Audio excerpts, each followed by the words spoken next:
Good evening. हम अपनी class start करने जा रहे हैं, ठीक है। और आज का टॉपिक है citizenship.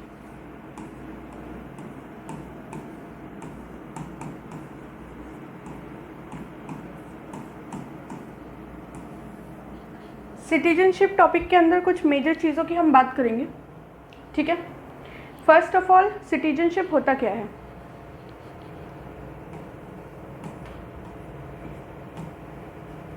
What is citizenship?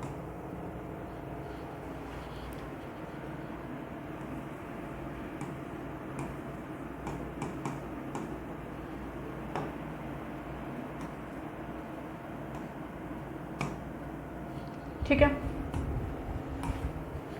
After what is citizenship, हम सेकेंड चीज़ की बात जो करेंगे वो बात करेंगे सिटीजनशिप राइट्स की।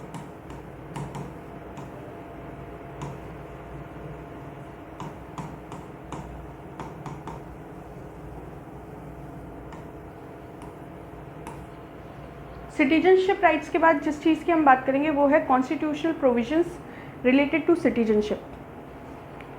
कॉन्स्टिट्यूशनल प्रोविजंस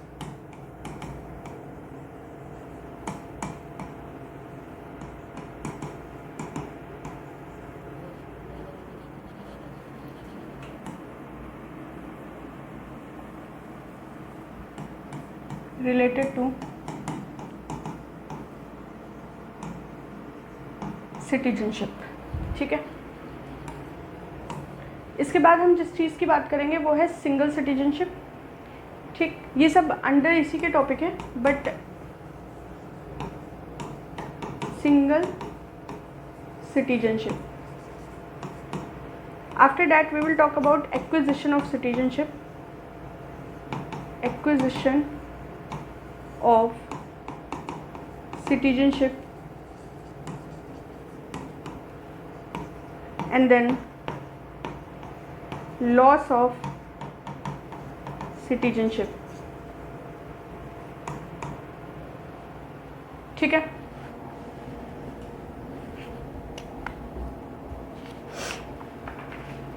इसके बाद जो बात करेंगे हमने, हाँ, लॉस ऑफ सिटीजनशिप की बात कर ली। फिर सिटीजनशिप अमेंडमेंट एक्ट ऑफ 2019 की बात करेंगे। Citizenship amendment act of 2019,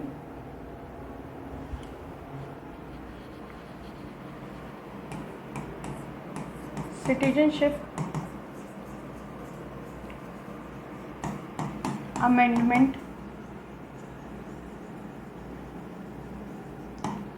act of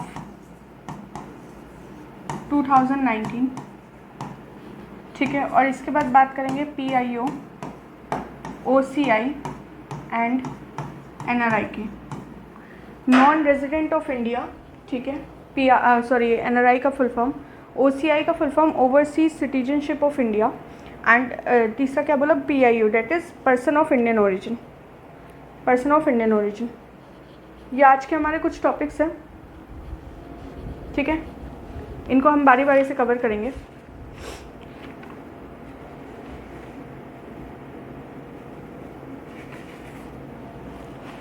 okay,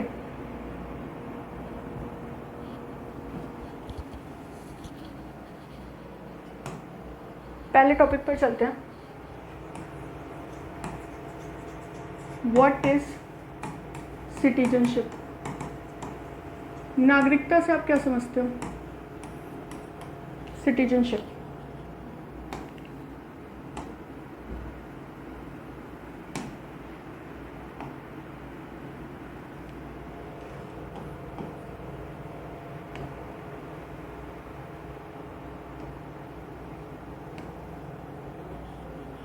नागरिकता से हम क्या समझते हैं? Citizenship signifies what?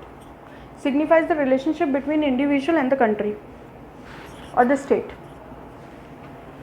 It signifies ये tells the importance, signifies the importance किसके बीच में? बिटवीन, importance between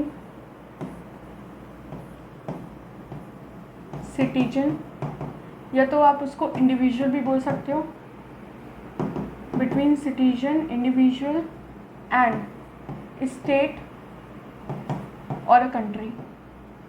देखो पर्सन तो हम सब हैं, ठीक है, मतलब एक नॉर्मल इंसान को आप पर्सन कंसिडर कर सकते हो, लेकिन सिटीजनशिप कंसिडर करने के लिए हम कुछ क्राइटेरियाज उसके फुलफिल होने चाहिए। और अकॉर्डिंग टू इंडिया या इंडियन कॉन्स्टिट्यूशन हमारे पास कुछ सिटीजनशिप की क्राइटेरियाज हैं जो फुलफिल होना इम्पॉर्टेंट है, तभी वो इंसान को हमारे यहाँ की नागरिकता मिलती है, ठीक है। तो इंडिया में जो है ना 2 काइंड के सिटीजनशिप है, सिटीजन्स है। इंडिया 2 टाइप के लोगों को, पीपल को कंसिडर करती है, एक उनको सिटीजन्स बोलती है और एक उनको आपका एलियंस बोलती है। तो India has 2 kind of peoples, India has 2 kind of people, ठीक है। इनमें जो ये 2 काइंड के पीपल होते हैं, इसमें सबसे पहला जो होता है उसको हम सिटीजन बोलते हैं, ठीक। दूसरा जो होता है उसको हम एलियन बोलते हैं। बात आपको ये याद रखनी है कि सारे राइट्स एलियन को अवेलेबल नहीं है, ठीक है। कुछ राइट्स एलियन को अवेलेबल है, लेकिन एलियन भी आपके 2 टाइप के होते हैं। एक आपका कौन होता है, फ्रेंडली एलियन होता है, जिसको कुछ राइट्स तो अवेलेबल है, ठीक है, लेकिन हमारा दूसरा कौन होता है, एनिमी एलियन होता है, जिसको कोई भी राइट्स नहीं अवेलेबल है, कोई भी राइट्स हमारे यहाँ के अवेलेबल नहीं है, ठीक है। इसके बाद जब हम सिटीजनशिप की बात करते हैं तो इनको full members of Indian state भी बोला जाता है। These are the full members of the Indian state, ठीक। लेकिन एलियंस को क्या है,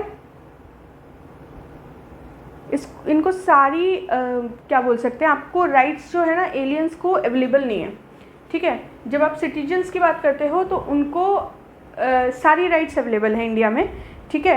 वेदर आप कह लो यहाँ पर सिविल या political rights, civil plus political rights, ठीक है, all rights are available to them. But when we talk about to aliens and that too friendly aliens, तो इनको क्या है, सम rights and some those rights could be civil rights also and could be political rights also, ठीक है। ये जो आपके citizen होते हैं ना, ये आपके फुल मेंबर होते हैं, इनको full member of the state बोला जाता है। मेंबरशिप इनको फुल तरीके से मिली रहती है, full member of the state. जैसे आप किसी चीज़ का अगर पेड कोर्स लेते हो किसी चीज़ में, नेटफ्लिक्स में या कुछ पढ़ने से रिलेटेड, तो आपको वहाँ का फुल मेंबरशिप मिलता है। Same way goes with them कि इनको फुल मेंबर स्टेट का मिला रहता है, full member of the state, ठीक है। तो ये आपका पहला हेडिंग का टॉपिक का वो था content, what is citizenship. Note down this.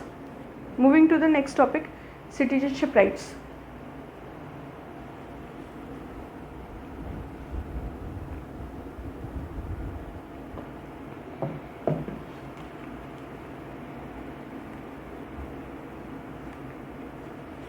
हम बात करते हैं सिटीजनशिप राइट्स की।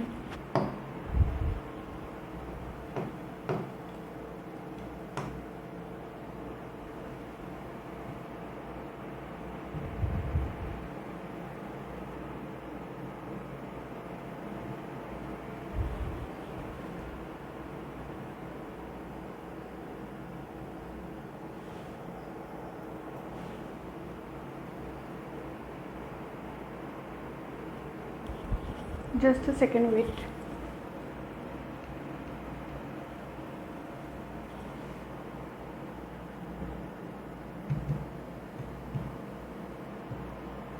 ओके, आई थिंक हैंग हो गया था, ठीक है। अब हम बात करते हैं सिटीजनशिप राइट्स की।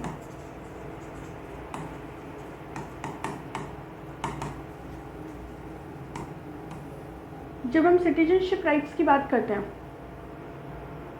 ठीक है, तो कुछ यहाँ पे जो राइट्स हैं अवेलेबल हैं टू द सिटीजनशिप्स, हम उनकी बात कर लेते हैं।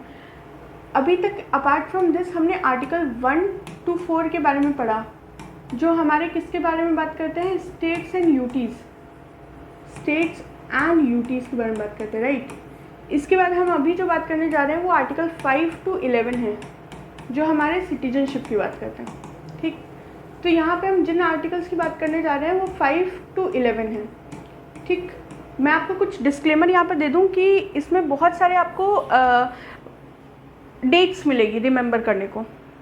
वो डेट्स रिमेंबर करना इम्पॉर्टेंट है, बट इतना ज़्यादा उस पर फोर्सफुली आपको दिमाग नहीं लगाना है कि कौन कब आया, कौन कब गया, कौन जो आपका जाता है 26 जनवरी, सो कॉल्ड हम 1950 ले लेते हैं कि अगर इस डेट के बाद किसी ने इंडिया में एंटर किया है तो उसको सिटीजनशिप ग्रांट है, ठीक है। ऐसे ऐसे करके कुछ डेट्स दिए हुए हैं। बहुत ज़्यादा आपको डेट्स में इंडल्ज नहीं होना है, क्योंकि डेट्स से स्पेसिफिकली यूपीएससी क्वेश्चंस नहीं पूछता है, अभी तक यूपीएससी ने क्वेश्चन नहीं पूछा है, तो इट्स जस्ट अ डिस्क्लेमर, ठीक है। तो जब हम राइट्स की बात करते हैं ना, तो देखो जो सिटीजनशिप की बात करते हैं ना, तो सिटीजन एक होता है आपका सिटीजन्स, एक होता है आपको एलियन, ठीक।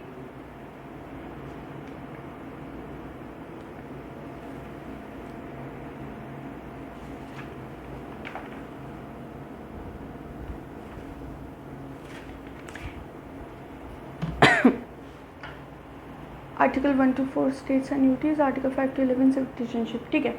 तो जब हम सिटीजनशिप राइट्स की बात करते हैं, कुछ ऐसे राइट्स हैं जो हमारे सिर्फ सिटीजन्स को अवेलेबल है, ठीक है, उसमें हमारे एलियंस को वो राइट्स अवेलेबल नहीं हैं, ठीक। तो ऐसे कौन कौन से राइट्स हैं, हम उसके बारे में बात कर लेते हैं। तो जब हम आर्टिकल 14 कहते हैं, राइट टू इक्वालिटी, ठीक, ये मैं जस्ट इन एग्जाम्पल्स दे रही हूँ। जैसे हम कुछ एग्जांपल्स की बात कर ले, अगर हम आर्टिकल 14 की बात करते हैं राइट टू इक्वालिटी की, ठीक है, तो आपको क्या लगता है कि इक्वालिटी देना सिर्फ सिटीजनशिप को हमने अलाउ कर रखा है, कि हमारे पास जो फ्रेंडली एलियंस भी उनको हमने राइट टू इक्वालिटी अलाउ कर रखा है? ये सिर्फ सिटीजनशिप राइट्स की बात हो रही है, ठीक है। तो आपको क्या रखना है कि कुछ आर्टिकल्स हैं, सम आर्टिकल्स, ये जस्ट एन एग्जाम्पल के लिए आप लिख सकते हो, and these some articles are those which are available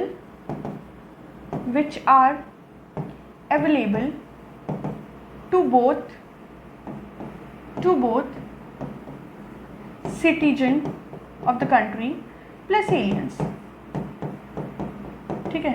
citizens के लिए ना, जो हमारे कंट्री के स्पेसिफिकली सिटीजन्स हैं, उनके लिए कुछ अलग से आर्टिकल्स हैं जो उन्हीं के लिए स्पेसिफिकली, जैसे 15, 16, 19, 29, 30, 15, 16, 19, 29, 30।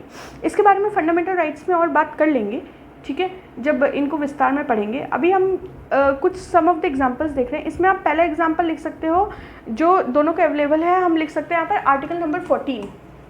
आर्टिकल 14 किस चीज़ की बात करता है? ये ना आप इसलिए जो आपके मेंस आंसर राइटिंग में काम आएगा ना, ऑल्दो मेंस में इन टॉपिक से बहुत कम क्वेश्चंस पूछा जाता है, बट इफ़ इन केस पूछ लिया जाता है तो हमारे पास कुछ ना कुछ वैलिड कंटेंट रहे जिसके बेसिस पे हम क्वेश्चन को, अपने आंसर को फ्रेम कर सकते हैं। तो आर्टिकल 14 आपकी राइट टू इक्वालिटी की बात करता है, राइट टू इक्वालिटी, ठीक है। फिर हम और क्या दिए, क्या आर्टिकल 15 है? बताइए, मैंने अभी बताया कि आर्टिकल 15 नहीं है, ठीक है। Article 15 is available to citizens only. हम आर्टिकल 20 की बात करते हैं। आर्टिकल 20 क्या कहते हैं? हाँ, हम आर्टिकल 21 की भी बात करते हैं, ये आप सबको ही पता होगा, ठीक है।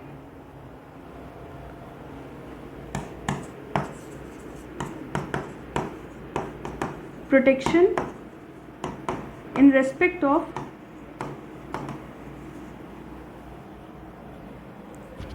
Conviction in offences, conviction in offences, ठीक है। जब हम आर्टिकल 21 की बात करते हैं, article 21 right to life and liberty, इन चीज़ों की हम बात करते हैं। और कुछ एग्जांपल्स जो आपको आ रहा हो,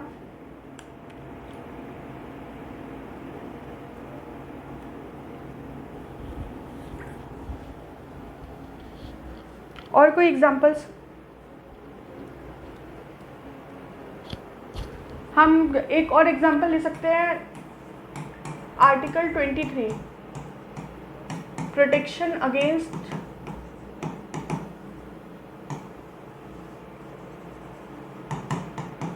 अरेस्ट एंड डिटेंशन, आर्टिकल 23। हम आर्टिकल 25 की भी बात कर सकते हैं, है ना। 5th ले लेते हैं, आर्टिकल 25 की बात करेंगे तो उसमें फ्रीडम ऑफ रिलीजन की बात करते हैं। तो ये कुछ एग्जांपल्स हैं जो आपको सिटीजनशिप राइट्स में लिख लीजिए, आगे चल के काम आएंगे। ठीक है,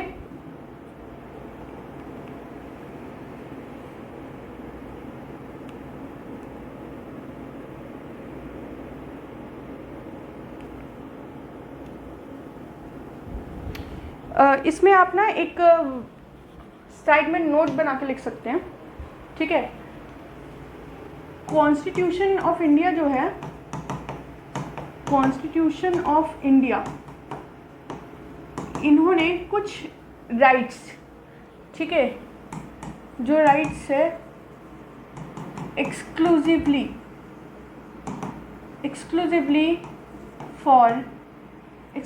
फॉर हूँ, for citizens of India,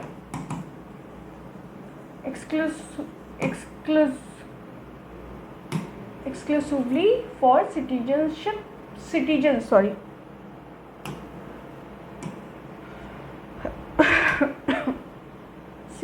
of India के लिए बोल रखा है। एक्सक्लूसिव राइट्स हैं ये। ठीक है, और इन एक्सक्लूसिव राइट्स में आपके सिटीजन्स ऑफ इंडिया में कौन कौन से आर्टिकल लिख लो, 15, 16, 19, 29, 30। मैं ये नहीं कह रही हूँ ये आर्टिकल्स आप पढ़ के आना घर से, लेकिन एक बार देख लेना ये आर्टिकल्स आपकी किस चीज़ के बारे में बात कर रहे हैं। ठीक है, राइट टू पब्लिक एम्प्लॉयमेंट के बारे में कौन बात कर रहा है। ठीक है, फ्रीडम से रिलेटेड, फ्रीडम ऑफ रिलीजन से रिलेटेड कौन सा राइट है। ठीक है, ऐसे ऐसे जो जिन आर्टिकल्स के बारे में, इन आर्टिकल्स के बारे में बातें क्या हुई है, वो एटलीस्ट आप सिर्फ नाम पढ़ के आ जाना। बाकी चीज़ों को तो हम फंडामेंटल राइट्स के टाइम पे डिस्कस करेंगे। ठीक है,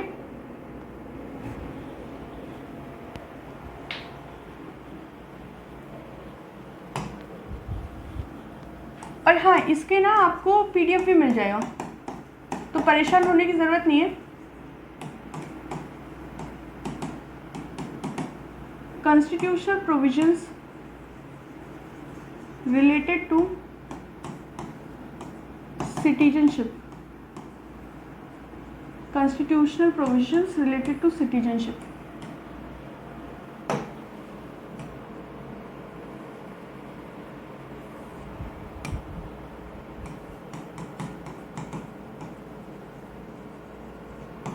ये एक ऐसा टॉपिक है जिसके लिए हमें बहुत ज़्यादा भागने की ज़रूरत नहीं है।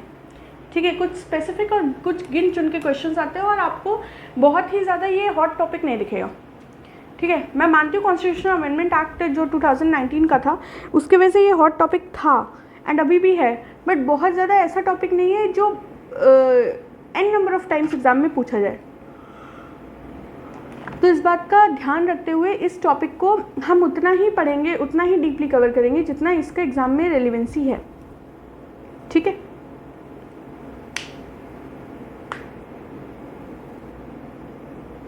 अब हमने क्या लिखा है, constitutional provisions related to citizenship. हम इसमें कुछ चीज़ों की जिसमें बात करते हैं, इसमें पहला आप हेडिंग लिखिएगा union list. Union list 3 type की लिस्ट होती है, एक यूनियन होती है, एक कंकरेंट होती है और तीसरी स्टेट लिस्ट होती है।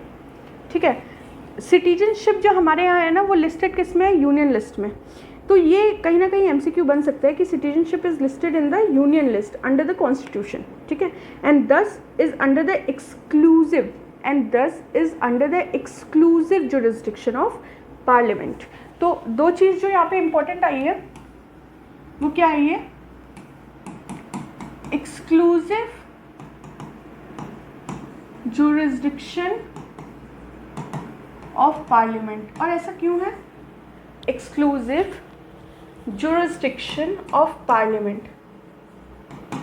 ठीक है, और इनका एक्सक्लूसिव जुरिस्डिक्शन होने के पीछे सेंस क्या बनता है कि जो आपका यूनियन लिस्ट में सिटीजनशिप है ना वो यूनियन लिस्ट में आता है। Citizenship is under union list. ठीक है,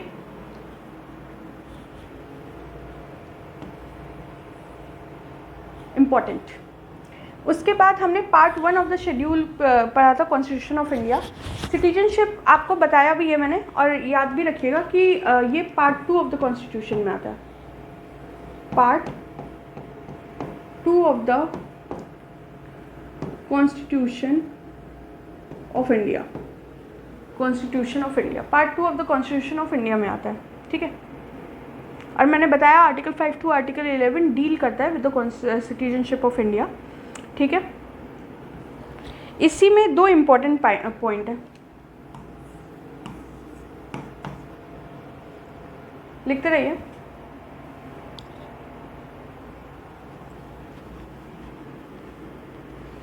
पहला पॉइंट तो इसमें ये आ जाएगा, constitution of India does not define the term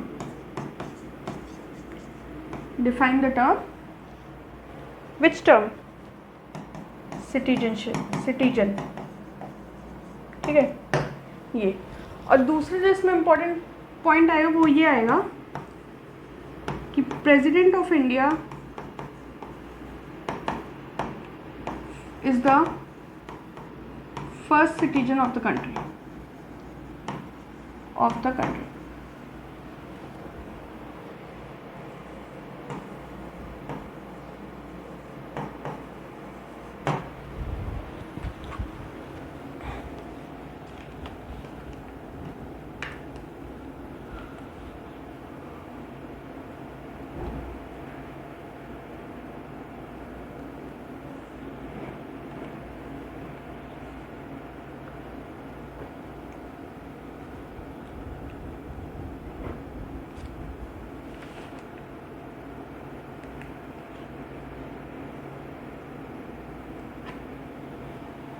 ठीक है।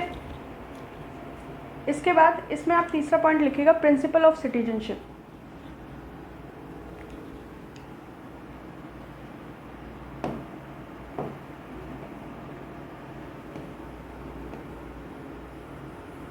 तीसरा पॉइंट में हेडिंग लिखिएगा principle of citizenship.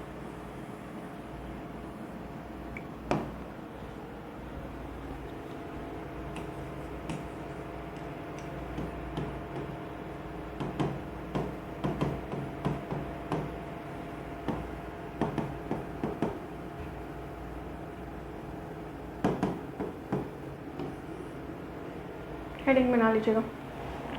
Principle of citizenship में ये कहते हैं कि जो इंडिया है वो मोस्टली फॉलो क्या करता है, प्रिंसिपल ऑफ जस्ट सैंग्विनिस, ठीक है, principle of jus सैंग्विनिस।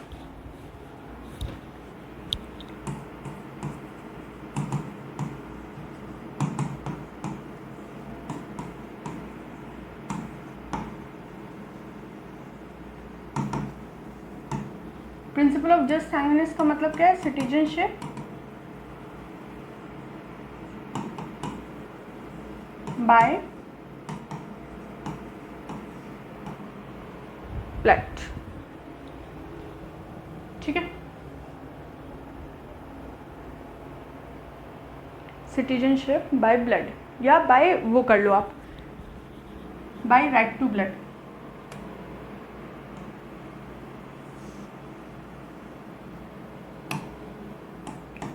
Citizenship by right to blood.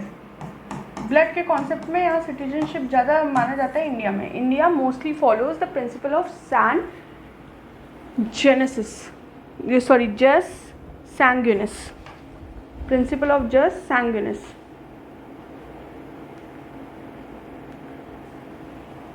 ठीक है, citizenship by right to blood, citizenship by right to blood या राइट ऑफ ब्लड, ठीक, इसको। और उसके बाद ये हमारे यहाँ पे मोस्टली है, लेकिन हमारे यहाँ पे क्या नहीं है, principle of jus soli, principle of jus soli, ये हमारे यहाँ पे मोस्टली नहीं माना जाता है। लिख देती हूँ मैं नीचे स्पेलिंग के लिए, principle of jus soli, principle of jus Soli.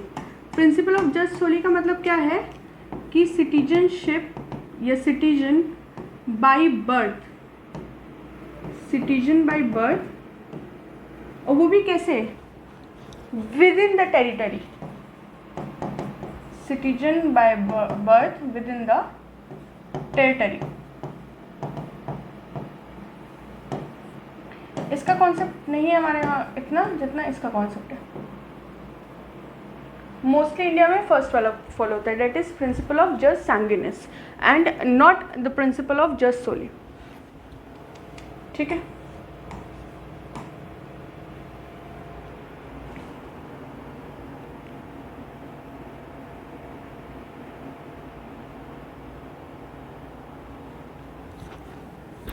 Note down fast.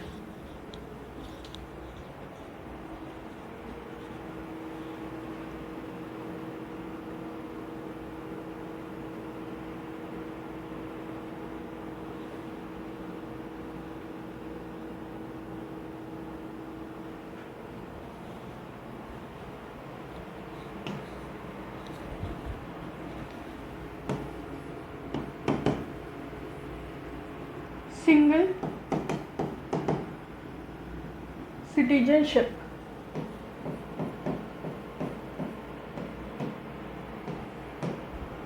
Single citizenship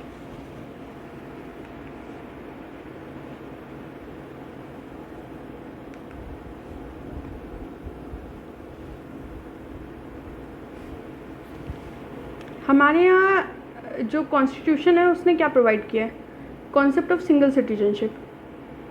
ठीक है, हमारे कॉन्स्टिट्यूशन ऑफ इंडिया के उससे हमारे यहाँ क्या है, कॉन्सेप्ट ऑफ सिंगल सिटीजनशिप। ठीक है, प्लस हमारे यहाँ क्या है, अच्छा ये फॉर एग्जाम्पल हम लिख लेते कनाडा, कनाडा में भी कॉन्सेप्ट ऑफ सिंगल सिटीजनशिप है। ठीक है, इसके अलावा हमारे यहाँ क्या है, यूनिफॉर्म राइट्स है, बायसनेस नहीं है। हाँ, कुछ केसेस में है क्योंकि फंडामेंटल राइट्स सेक्रोसेंट नहीं है। ठीक है, यूनिफॉर्म राइट्स है।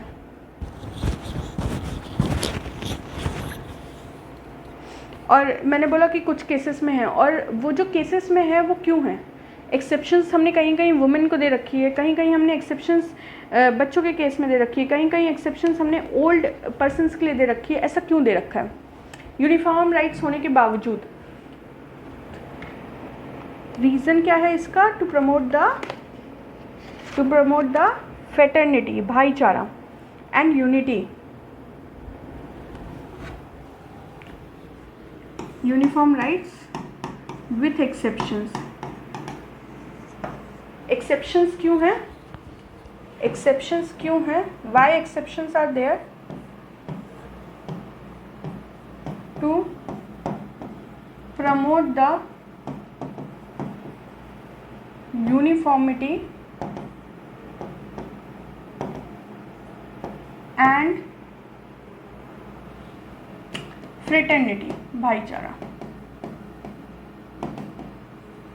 या लिख सकते हो to build the integrated nation of India.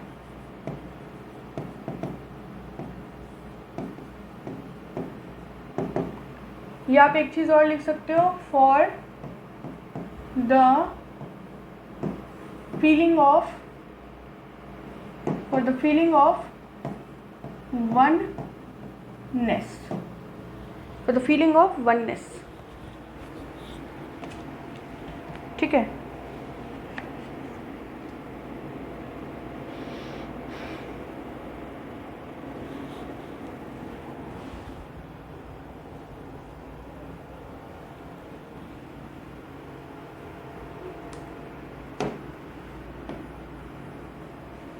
इसी में कंटिन्यू करेंगे।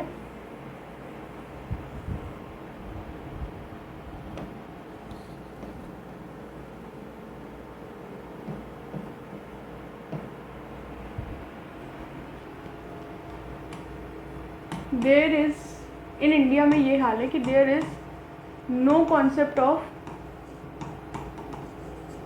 Individual state citizenship. Individual state citizenship, हमारे यहाँ कोई स्टेट सिटीजनशिप का कॉन्सेप्ट नहीं है। कहने का मतलब ये है कि आंध्र प्रदेश की बात कर लो तो आंध्र प्रदेश का खुद से एक स्टेट मतलब एक सिटीजनशिप है। ठीक है, यूपी की बात कर लो तो यूपी का अलग से है, बिहार का मान लो तो बिहार का अलग से, तो ऐसा कुछ नहीं है हमारे यहाँ। इंडिविजुअल स्टेट सिटीजनशिप जैसा कोई कॉन्सेप्ट हमारे यहाँ पर नहीं है, ठीक है। अनलाइक जो कि यूएस और स्विट्जरलैंड में देखने को मिल जाता है, यूएसए एंड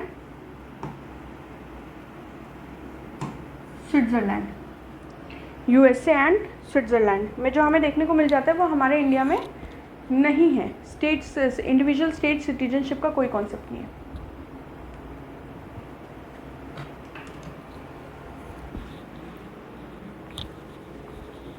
लिख लीजिए, फिर नेक्स्ट टॉपिक पे आते हैं, acquisition of citizenship.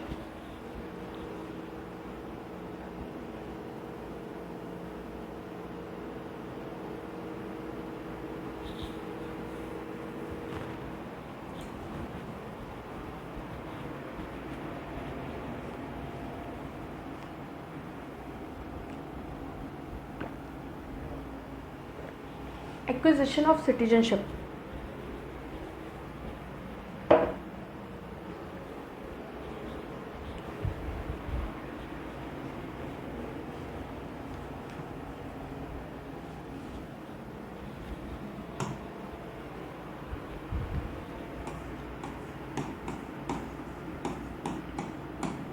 Acquisition of citizenship. Acquisition का मतलब क्या है कि एक्वायर कैसे किया सिटीजनशिप को, ठीक है। How we acquired the citizenship, acquisition of citizenship, heading बना लीजिए।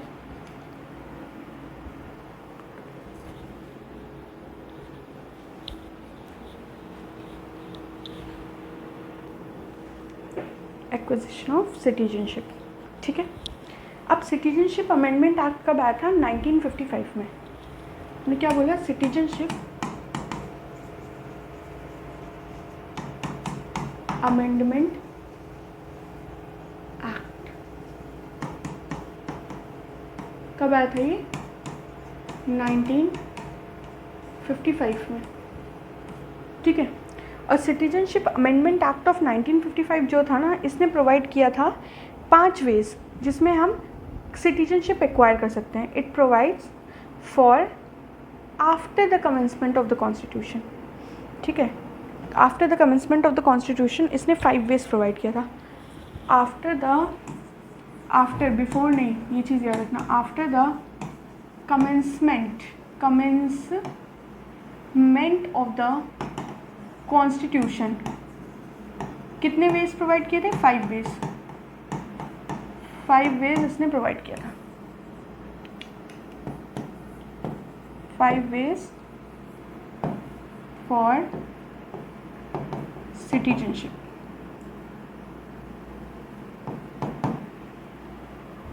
ठीक है। After the commencement of the constitution 5 ways for citizenship.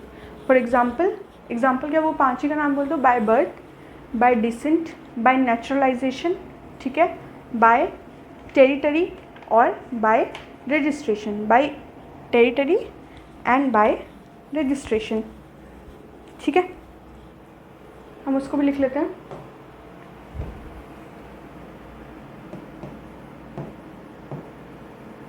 Five ways of acquisition of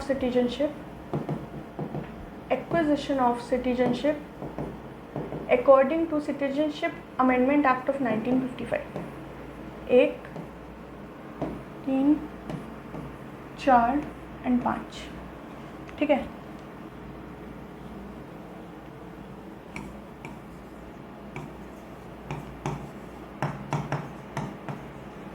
by birth,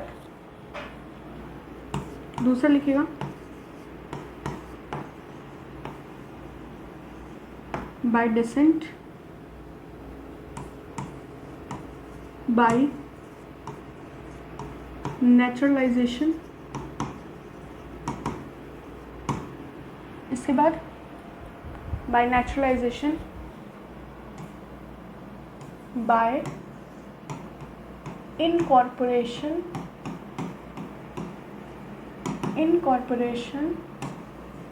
of territory, ठीक है। और इसके बाद आपको क्या लिखना है, bye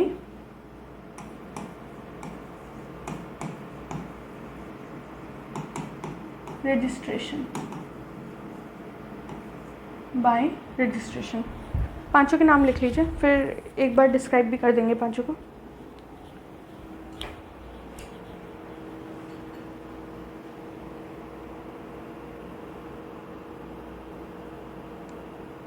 by birth, by descent, by naturalization, by incorporation of territory and by registration.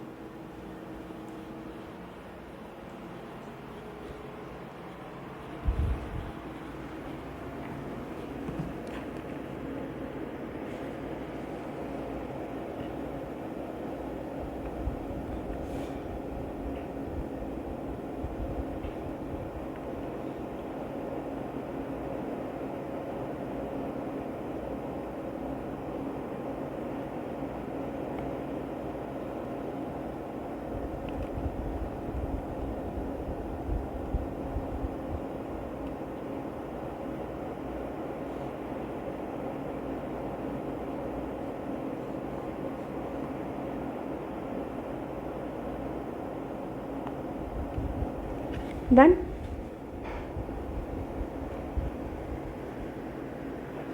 ठीक है, सबसे पहले हम लिख लेते हैं बाय बर्थ पे।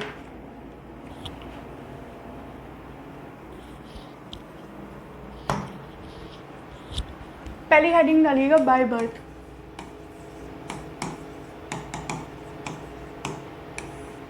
ठीक है, बाय बर्थ हेडिंग डालिएगा।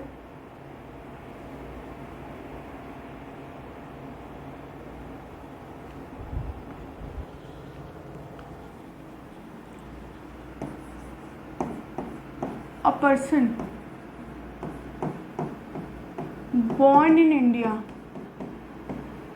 a person born in India, कब कब, ये डेट्स इंपॉर्टेंट है, बाय हार्ट करने की ज़रूरत नहीं है, बट हाँ एक दो बार आप देख ज़रूर लीजिएगा। ठीक है, between January 26, 1950 to 1 July 1987, 26 January 1950, 26 January 1952 1 July 1987, 1 July 1987।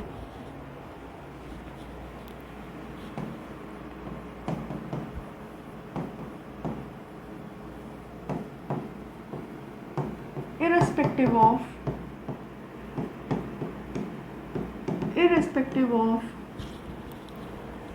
the nationality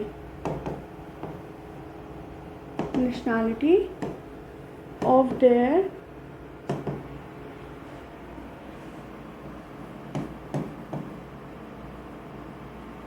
parents, irrespective of the nationality of their parents। ठीक है,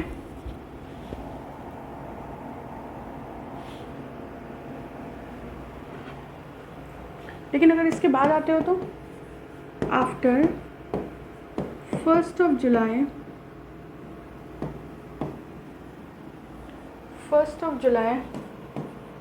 1987, आइदर मतलब दोनों में से कोई एक, आइदर ऑफ हिज पेरेंट्स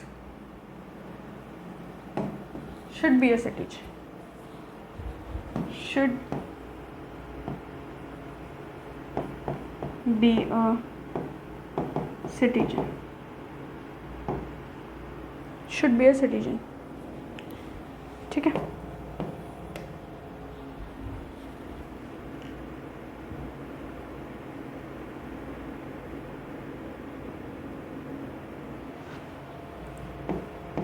दिसंबर 3, 2004। इसके में केस में क्या लगता है कि either of his parents, either मतलब दोनों में से कोई एक पेरेंट्स, ठीक है, या तो दोनों parents is a citizen of India and the other is not illegal migrant at the time of their birth. ठीक है, आइदर या फिर both of his parents as citizen of India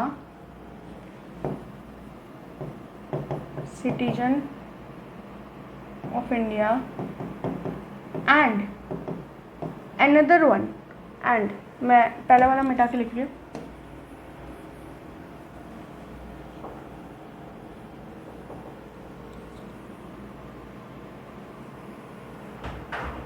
and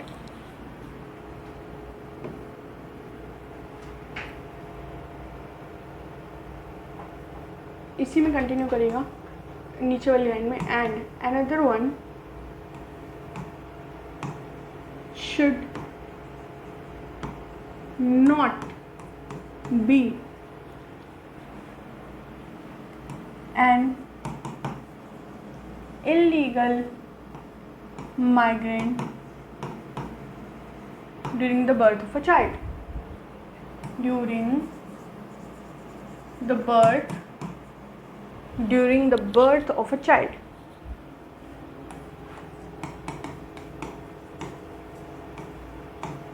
During the birth of a child. Note down.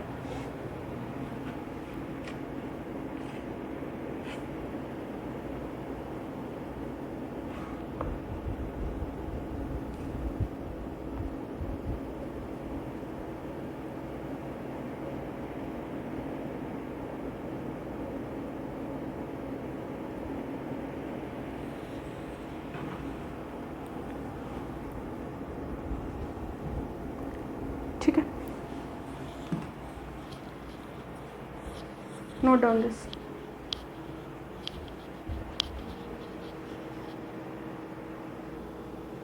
लिख लीजिए फटाफट.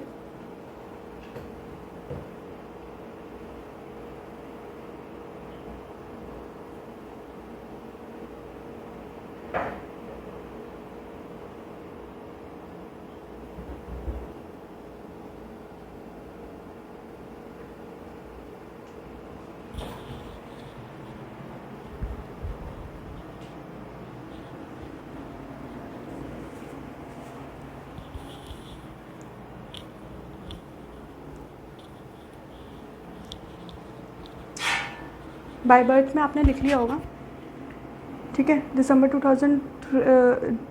3 2004 में either या both of his parents are citizens of India and another one should not be an illegal migrant when during the birth of a child.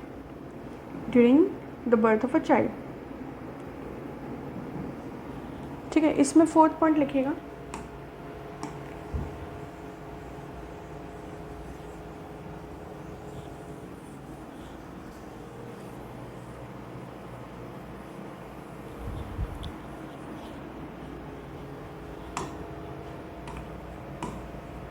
Fourth point लिखिएगा. The children of foreign diplomats posted in India and enemy aliens.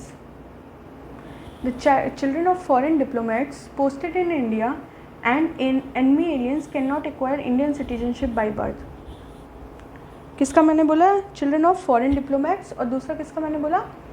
Enemy के बच्चे, enemy aliens के, ठीक है. Could not acquire the Indian citizenship by birth.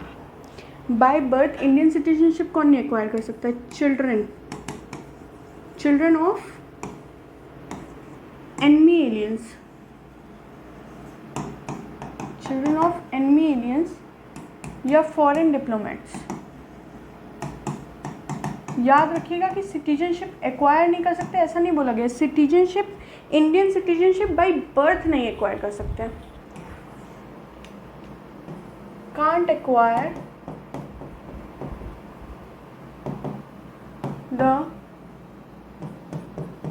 The Indian citizenship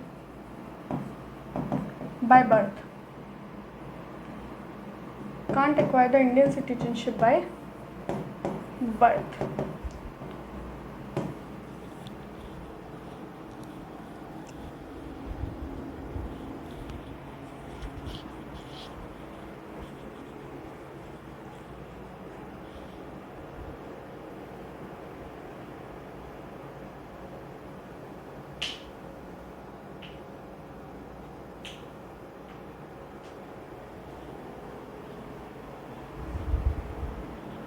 ठीक है.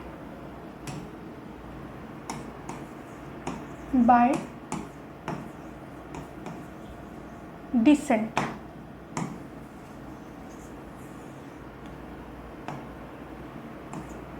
By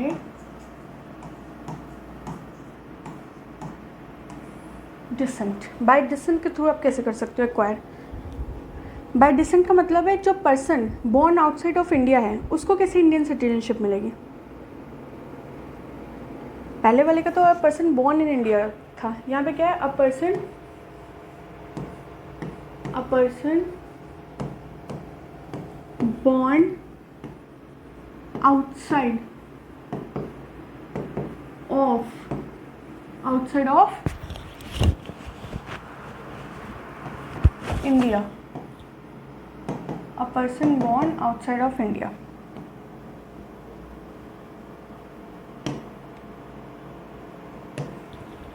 उसको कैसे सिटीजनशिप मिलेगी बताओ? पहला तो बिटवीन 26 जनवरी 1950 से लेकर 10 दिसंबर 1992. 26 जनवरी 1950 से लेकर 10 दिसंबर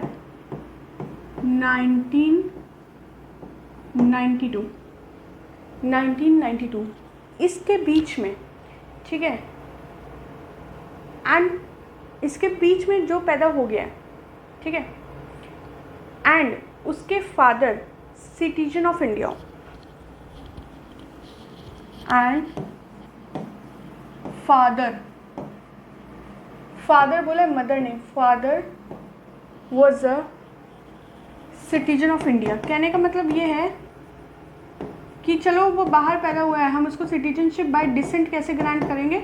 वो बाहर पैदा हुआ है, ठीक है, लेकिन अगर वो बिटवीन 26 जनवरी 1950 से लेकर 10 दिसंबर 1992 के बीच में पैदा हुआ है, पहला कंडीशन. और दूसरा कंडीशन ये कि उसके father was a citizen of India. His father was a citizen of India, then उसको सिटीजनशिप बाय डिसेंट मिल सकती है. सिटीजनशिप बाय डिसेंट मिल सकती है, ठीक है. और किस कंडीशन में मिल सकती है? A person born outside of India after December 10, 1922, ठीक है, 1992, sorry, after 10th of December 1992, either of his parents is a citizen. Either of his parents is a citizen. मतलब उसमें पहले वाले में कंडीशन फादर की लगाई, लेकिन इसमें कंडीशन क्या लगाई कि कोई एक फादर या मदर में से हो. मतलब आफ्टर कैसे मिल सकती है? आफ्टर जो चाइल्ड बॉर्न हो रहा है outside of India after 10th of December 1992, ठीक है, उसको सिटीजन ऑफ इंडिया मिल सकती है. मतलब citizenship of India bye decent कैसे मिल सकती है?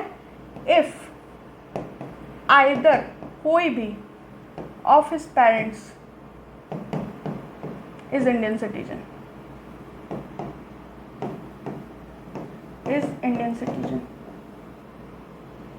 Is a citizen of India, तो उसको मिल सकती है.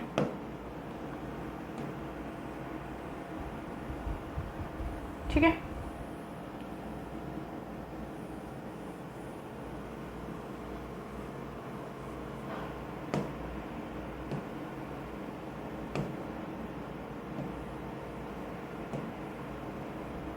C point. और किस तरीके से उसको सिटीजनशिप मिल सकती है? दिसंबर 3, 2004 के onwards, unless his birth is registered at an Indian consulate within 1 year of the date of birth or with the permission of the central government after the expiry of the period. December 3, 2004 onwards. मैं बोल रही हूँ, आप लिखिएगा. दिसंबर 3, 2004 onwards क्या है यहाँ पर कि या तो unless his birth is registered at an Indian consulate, unless his birth is registered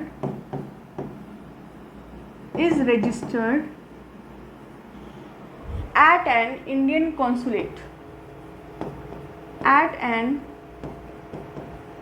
Indian consulate, या तो ऐसा हो कि उसका बर्थ जो है वो रजिस्टर्ड हो at an Indian consulate within 1 year of the date of birth, within 1 year of the date of birth.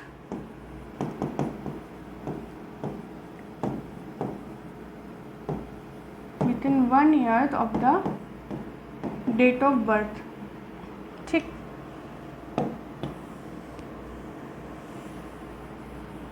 या फिर उसको कैसे मिल सकती है, और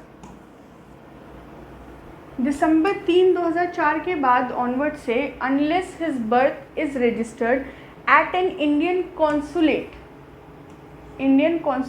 with 1 year of the date of birth, ठीक है, with 1 year of the date of birth, with 1 year of the date of birth, with नहीं, यहाँ पे जाएगा within 1 year of the date of birth, 1 साल के अंदर पैदा होने के अंदर आपका रजिस्ट्रेशन हो जाए इन द इंडियन कॉन्सुलेट, तो आपको मान लिया जाएगा इंडियन मतलब इंडियन सिटीजनशिप दे दी जाएगी बाय डिसेंट, या तो अदर वे क्या है कि with the permission of the central government after the expiry of the period, ठीक है। मतलब अगर आप ये चीज़ कंप्लीट नहीं कर पा रहे हो, अगर आप इंडियन कंसुलेट में जाके अपना वहाँ पे रजिस्ट्रेशन नहीं करवा पा रहे हो, तो क्या करो, कंसल्ट कर लो, consult the central government of India. वो भी आपको कब करना है, सेंट्रल गवर्नमेंट ऑफ इंडिया से आप कंसल्ट कर लो after the expiry of the period. अगर 1 साल से ज़्यादा हो गया तो आप सेंट्रल गवर्नमेंट से डिस्कस कर लो, कंसल्टेट कर लो, and if there is allowing तो ठीक है, आपको सिटीजनशिप ग्रांट हो जाएगी after the expiry of the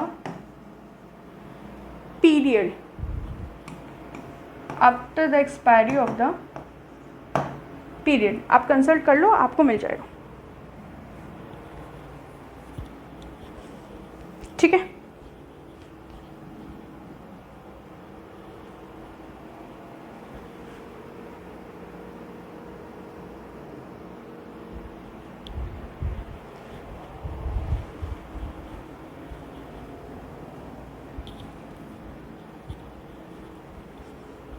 by birth हो गया, बाय डिसेंट हो गया, नेक्स्ट करिएगा बाय रजिस्ट्रेशन। बाय रजिस्ट्रेशन जिस जिसका हो गया हेडिंग बना ले, बाय रजिस्ट्रेशन। रजिस्टर करके कैसे हमें सिटीजनशिप मिलेगी, कुछ कुछ डेट से अगर आप याद रख सकते हो तो रख लो, वेल एंड गुड।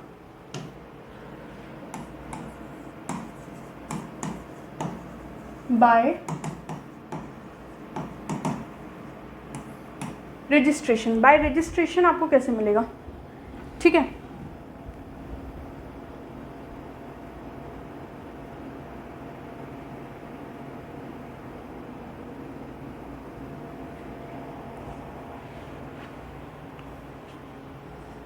ये बाय रजिस्ट्रेशन में ना सीधा फंडा है, इसका क्या फंडा है कि जो सेंट्रल गवर्नमेंट है, सेंट्रल गवर्नमेंट ऑफ इंडिया अगर आपको कुछ सम टीएनसीज पे कुछ शर्तों पे अलाउ कर देती है कि हाँ आप सिटीजन ऑफ इंडिया कहला सकते हो, शर्तें ये है मतलब कि आप इलीगल माइग्रेंट नहीं होने चाहिए, ठीक है, और उनके कुछ शर्त हैं, उनके बेसिस पे वो आपको कंसिडर कर सकती है सिटीजन ऑफ इंडिया, ठीक है। ये पावर बाय रजिस्ट्रेशन वाली सेंट्रल गवर्नमेंट के हाथ में होती है, पहली चीज़। दूसरी चीज़, इलीगल माइग्रेंट नहीं होने चाहिए आप।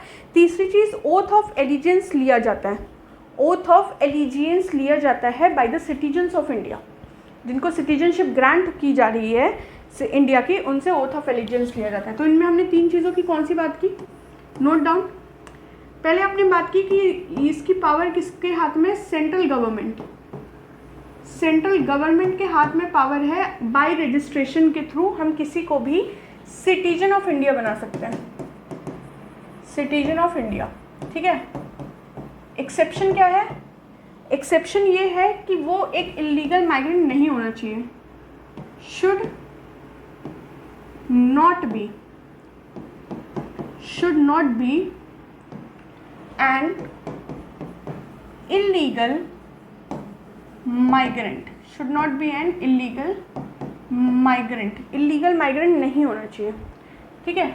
और तीसरी चीज़ आपकी क्या इंपॉर्टेंट है, जो भी सिटीजन बनता है उसको central government oath of allegiance लेने को बोलती है, ओथ ऑफ एलिजियंस, 3 पॉइंट अपने भाषा में नोट कर लीजिए। मैं दोबारा रिपीट कर देती हूँ। सेंट्रल गवर्नमेंट के हाथ में ये सुपीरियॉरिटी रहती है, ये पावर रहती है कि वो किसको सिटीजनशिप देगी, ठीक है। लेकिन सिटीजन ऑफ इंडिया भी वो ग्रांट करने के लिए कुछ TNCs लगाती है। वो TNCs आपको फुलफ़िल करना होगा सिटीजन ऑफ इंडिया कहलाने के लिए, ठीक है। बट वो एक शर्त तो कंफर्म है कि मतलब एक चीज़ तो होनी ही चाहिए बाय डिफ़ॉल्ट कि वो एक इलीगल माइग्रेंट नहीं होना चाहिए, ठीक है। और जब सेंट्रल गवर्नमेंट बाय रजिस्ट्रेशन किसी को भी सिटीजनशिप की उपाधि देती है या उसको बोलती है कि आपको भारत की नागरिकता आज से मिल जाती है, तो उसको ओथ ऑफ एलिजेंस लेना पड़ता है, ओथ ऑफ एलिजेंस लेना पड़ता है।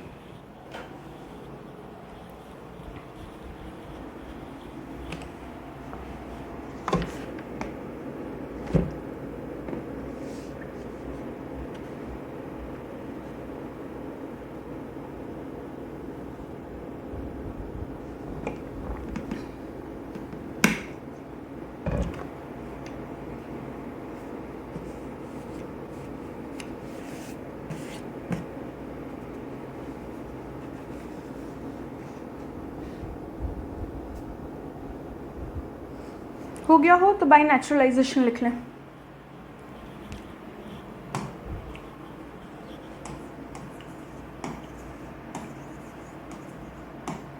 बाय नेचुरलाइजेशन, नेचुरल तरीके से हमारा चौथा पॉइंट है एक्विजिशन में बाय नेचुरलाइजेशन। कैसे हम ले सकते हैं?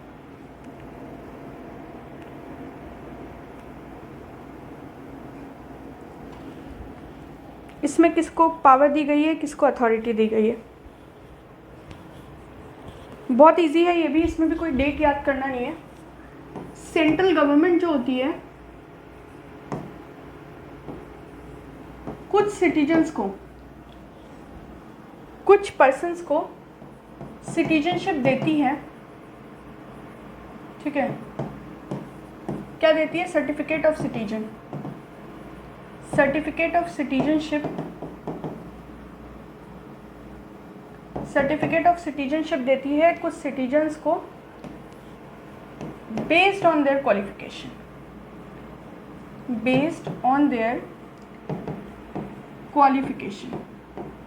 लेकिन यहाँ पे भी आपको एक पॉइंट याद रखना है। पहली बात तो ये आपको सेंट्रल गवर्नमेंट याद रखना है। दूसरी चीज़ याद रखना है, he should not B, he should not be an what? He should not be an illegal migrant. He should not be an illegal migrant. Note down fast.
By incorporation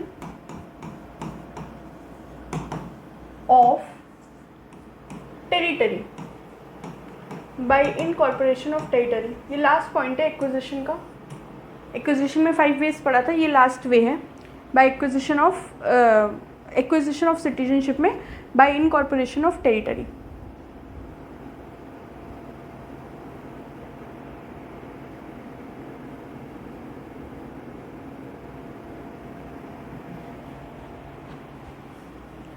अब suppose यहाँ पे क्या होता है, अगर कोई फॉरेन टेरिटरी है, for example Bangladesh ले लेते हैं, पाकिस्तान ले लेते हैं, अगर कोई फॉरेन टेरिटरी है और वो हमारी इंडियन टेरिटरी बन जाती है, ठीक है, उसको एक्वायर्ड कर लिया जाता है बाय गवर्नमेंट ऑफ इंडिया। तो वहाँ के जितने भी आपके पर्सन्स होंगे, ठीक है, तो गवर्नमेंट ऑफ इंडिया जो होती है वो स्पेसिफाई करती है द पर्सन्स, ठीक है, जो वहाँ के पर्सन हैं उनको स्पेसिफाई करती है कि इनमें से कौन से सिटीजन्स ऑफ इंडिया कहलाएंगे, ठीक है, और वो सिटीजनशिप ऑफ इंडिया उनको फ्रॉम सम नोटेड डेट मिलता है, नोटिफाइड डेट कुछ मिल जाता है, वहाँ से वो सिटीजनशिप ऑफ इंडिया कहलाते हैं। तो मैंने बताया कि सपोज़ यहाँ पर कुछ पार्ट ऑफ हम बांग्लादेश का ले लेते हैं, ठीक है, यहाँ से हमने सपोज़ इतनी सी जगह को एक्वायर कर लिया।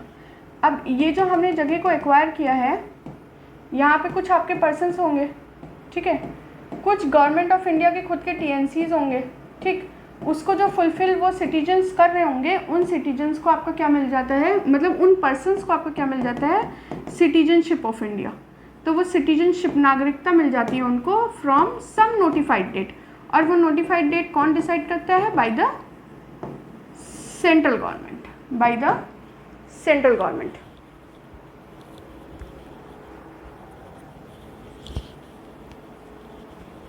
ठीक है,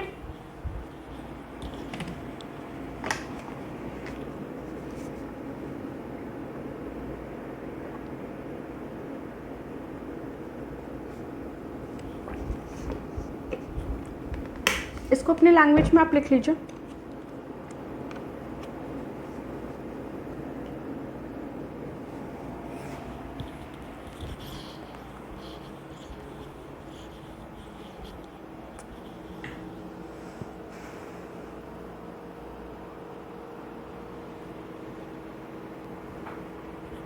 अपने वे में इसको लिख लीजिए।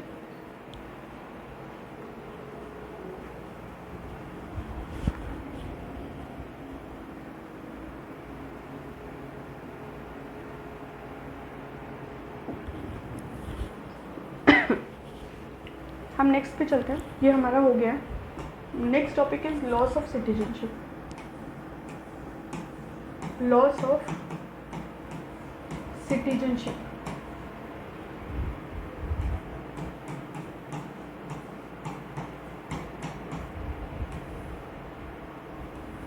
ठीक है। लॉस ऑफ सिटीजनशिप 3 तरीके से, एक रेनंसिएशन से, एक टर्मिनेशन से और डेप्रीवेशन से। तो हम हेडिंग बनाते हैं, पहला बाय रेनंसिएशन, बाय रिनंसिएशन, रिनाउंस करना।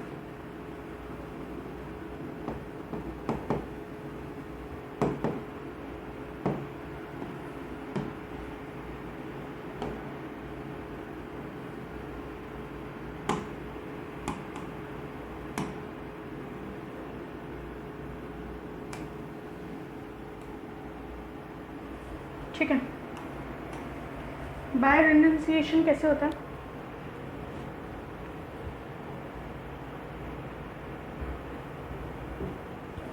रिनाउंस करने का मतलब क्या हुआ?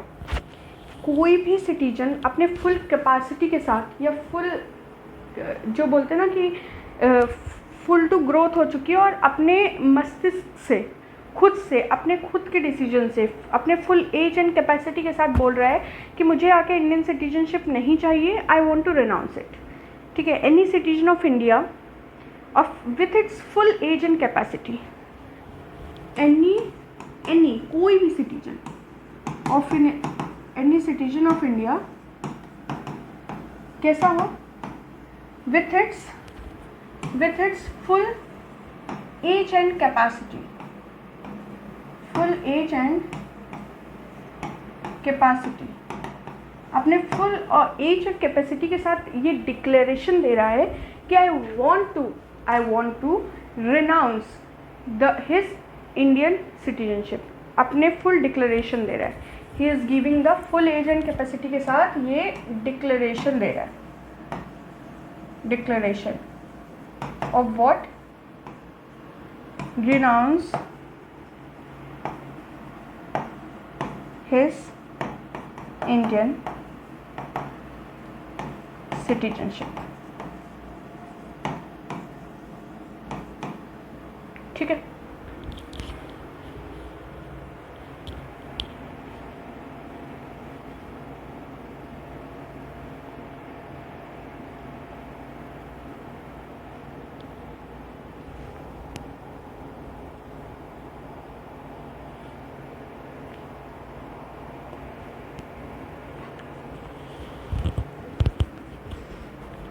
इस केस में क्या होता है, फॉर सपोज अगर कोई एक एग्जांपल लेते हैं, कोई एक व्यक्ति हैं और वो अपना डिक्लेरेशन दे रहे हैं कि उनको रिनाउंस करना अपना इंडियन सिटीजनशिप, और उनका कोई माइनर चाइल्ड है, माइनर मतलब बिलो 18 ईयर्स, ठीक है, तो उसकी भी ऑटोमेटिकली इंडियन सिटीजनशिप रिनाउंस हो जाती है।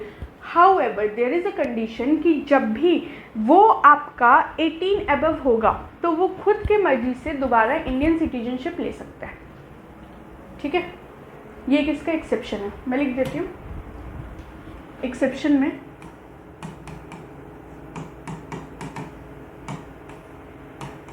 any minor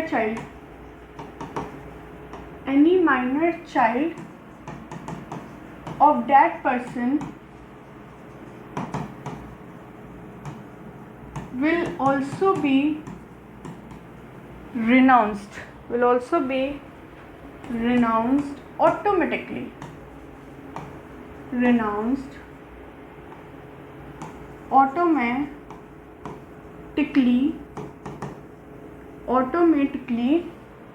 from his Indian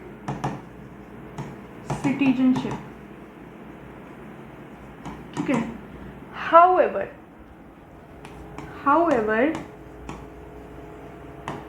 after she is 18 plus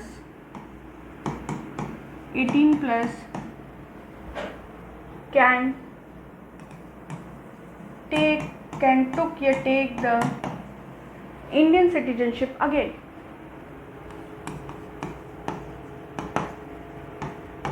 दोबारा से वो इंडियन सिटीजनशिप ले सकते हैं। ये तो हो गया आपकी बाय रिनंसिएशन की कहानी, लिख लीजिए। उसके बाद बाय टर्मिनेशन लिखेंगे, note down this.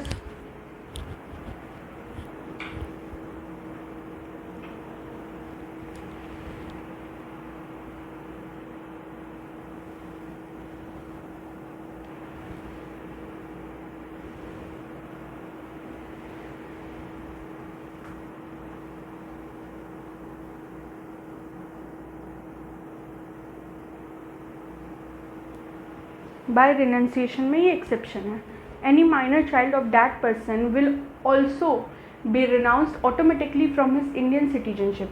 However after he she is 18 plus, she could took the Indian citizenship again।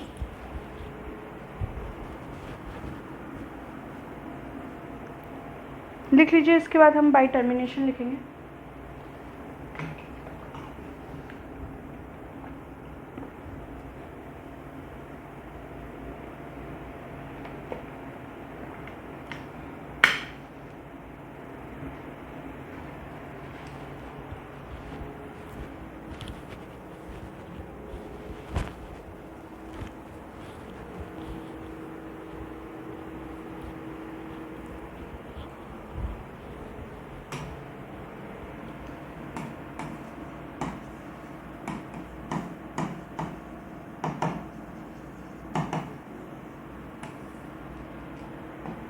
Bye termination के केस में क्या है, जब भी कोई Indian, when an Indian voluntarily, ठीक है, वॉलेंटरली मतलब वो जानता है कि वो ये चीज़ कर रहा है खुद से, खुद के कॉन्शियस से, खुद के नॉलेज से, खुद जान रहा है इस बात को, ठीक है, किसी के दबाव में आके नहीं, विदाउट एनी एक्सटीरियर इन्फ्लुएंसेस, हाँ विदाउट एनी एक्सटीरियर इन्फ्लुएंसेस, या कोई कंपल्शन नहीं है, कोई दबाव नहीं है, वॉलेंटरली वो ये काम कर रहा है, एक्वायर कर रहा है सिटीजनशिप ऑफ किसी और कंट्री का, ठीक है, उसकी Indian citizenship automatically gate terminated.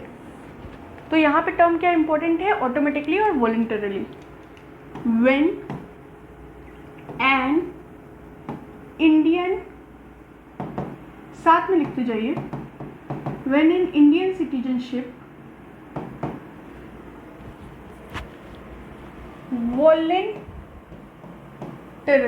Voluntarily का मतलब bye his own decision,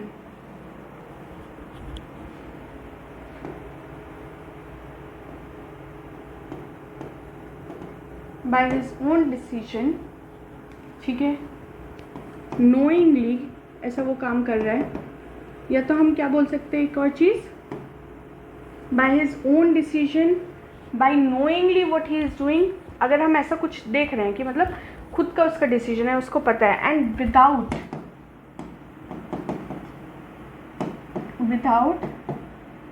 any influence, external influence के बिना, और कंपल्शन, वॉलेंटरी का मतलब यही होता है ना, और compulsion,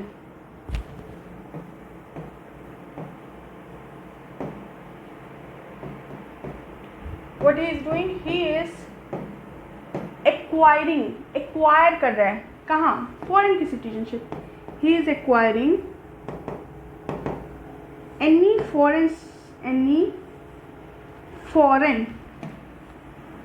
foreign citizenship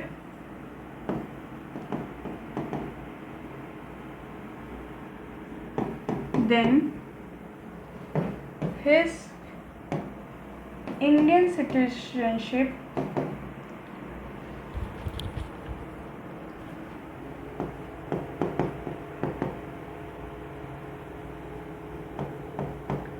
citizenship will automatically, word is important here, automatically terminated. दो वर्ड पे आप मार्क करेंगे, एक ऑटोमेटिकली, एक voluntarily. Note down this fast please.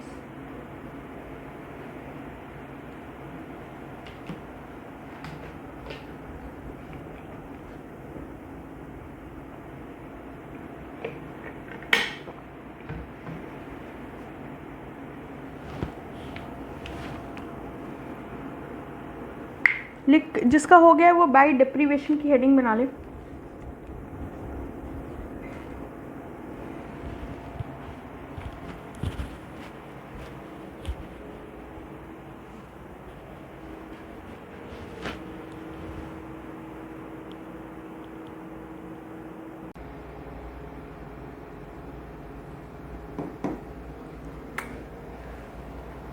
हमने बाय टर्मिनेशन तक पढ़ लिया था. नेक्स्ट जो हमारा लॉस ऑफ सिटीजनशिप में था वो बाय डेप्रीवेशन है. ठीक है, बाय डेप्रीवेशन का मतलब क्या होता है, कंपलसरी टर्मिनेशन जब करा जाता है सिटीजनशिप का, किसके द्वारा, बाय द इंडियन गवर्नमेंट या तो by central government. Indian government बोल लीजिए या बाय द सेंट्रल गवर्नमेंट. जब कंपलसरी टर्मिनेशन किया जाता है तो उसको आपका क्या बोलते हैं, बाय डेप्रीवेशन. तो यहाँ पे जो टर्म इम्पोर्टेंट है वो है बाय द कंपलसरी टर्मिनेशन. ठीक है, इसको आप लिख लीजिएगा.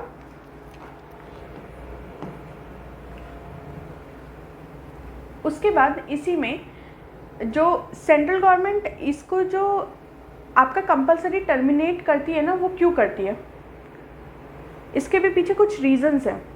सेंट्रल गवर्नमेंट नॉर्मली तो नहीं कर देती, कुछ तो रीजंस होगा ना. नंबर पहला रीज़न का कि अगर आपने किसी भी अदर कंट्री का बाय एनी फ्रॉड मीन्स आपने सिटीजनशिप ले लिया, if taken the citizenship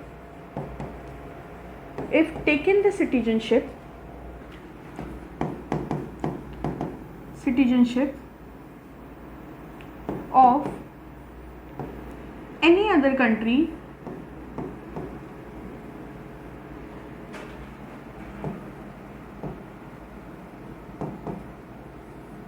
by the fraud way, या तो by the fraud means. ठीक है, किसी का आपने सिटीजनशिप जानबूझ के ले लिया, किसी फ्रॉड, किसी तरीके से आपने फ्रॉड करके सिटीजनशिप ले लिया, या आपने दूसरा हम क्या हो सकता है, अगर आपने अपनी कॉन्स्टिट्यूशन को ही डिसलॉयल्टी दिखा रहे हो, you shown disloyalty to your constitution, तो आपकी सिटीजनशिप कंपल्सरीली टर्मिनेट हो जाएगी. If you shown disloyalty, disrespect show कर रहे हो towards whom, towards the constitution of India.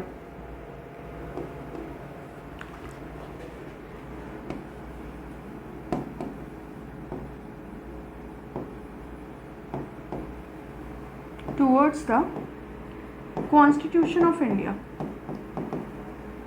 आप डिसलॉयल्टी शो कर रहे हो, तो ये भी एक रीज़न हो सकता है। ठीक है, अपार्ट फ्रॉम दिस एक आपका और रीजंस क्या हो सकते हैं, बता सकते हैं कोई?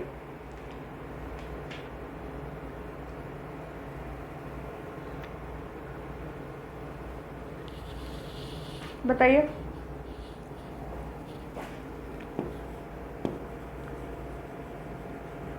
अनलॉफुल ट्रेडेड और कम्युनिकेटेड,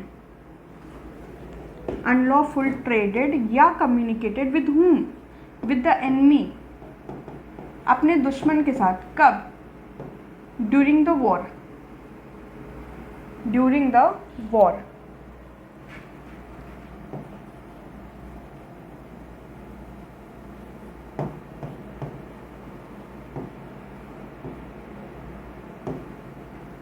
ठीक है,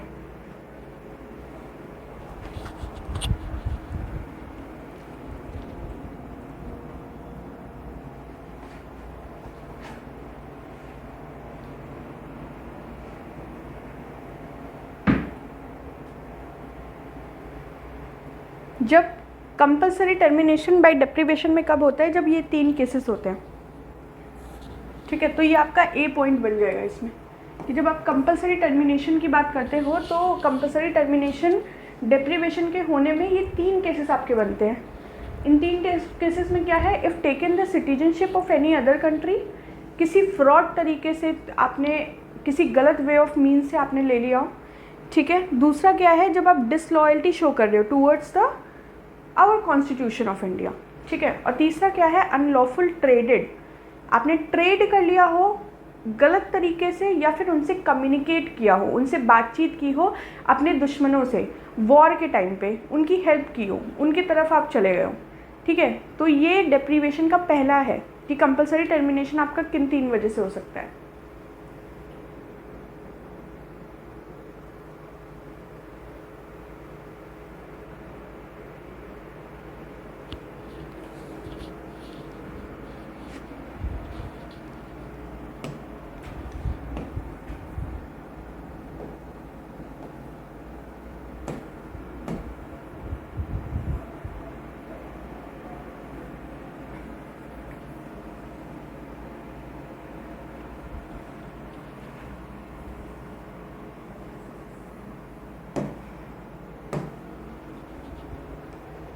और आपका डिप्रीवेशन क्यों हो सकता है, और रीजंस क्या हो सकते हैं आपके डिप्रीवेशन के?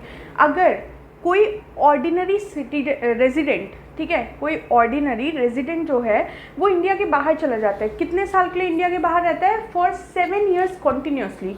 अगर 7 साल के लिए कंटिन्यूसली तरीके से आप इंडिया के बाहर रहते हो, ठीक है, तो भी आपका by deprivation loss of citizenship हो जाता है। ठीक है, ordinarily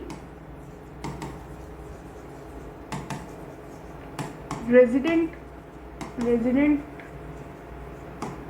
living outside of India, living outside of India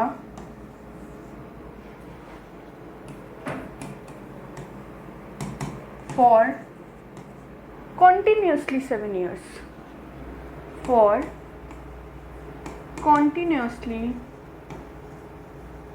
7 years। ये 7 years पे ना आप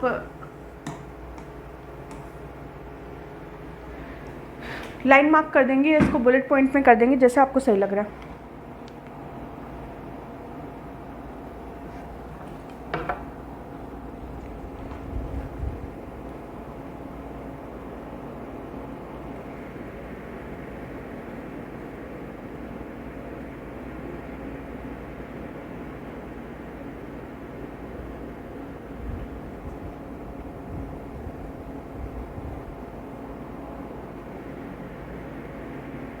हो गया, नेक्स्ट पॉइंट लिखें।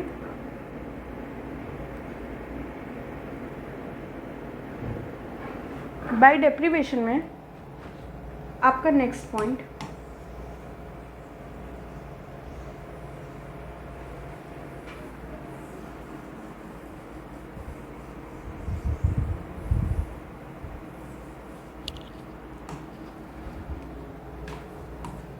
पॉइंट नंबर सी, मतलब वो कंपलसरी टर्मिनेशन का था, ये ऑर्डिनरी रेसिडेंट जब 7 साल के लिए बाहर रहते तो उसके लिए। अब तीसरा क्या है कि जब आप with in 5 years after registration या नेचुरलाइजेशन, या तो रजिस्ट्रेशन या तो नेचुरलाइजेशन के बाद इम्प्रिजन हो जाते हो किसी भी कंट्री में for 2 years।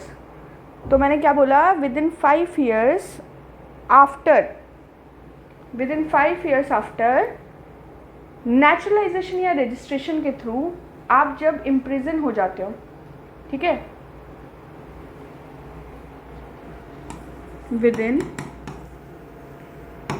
5 years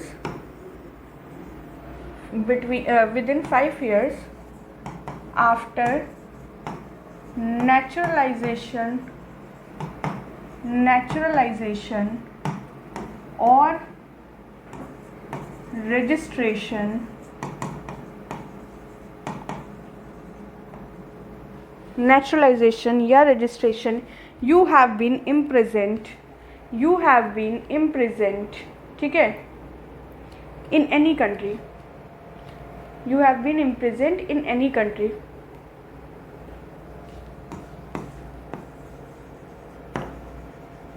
you have been imprisoned in any country, imprison का मतलब समझ रहे हो, जेल जाना, in any country कितने साल के लिए, for 2 years 2 साल के लिए।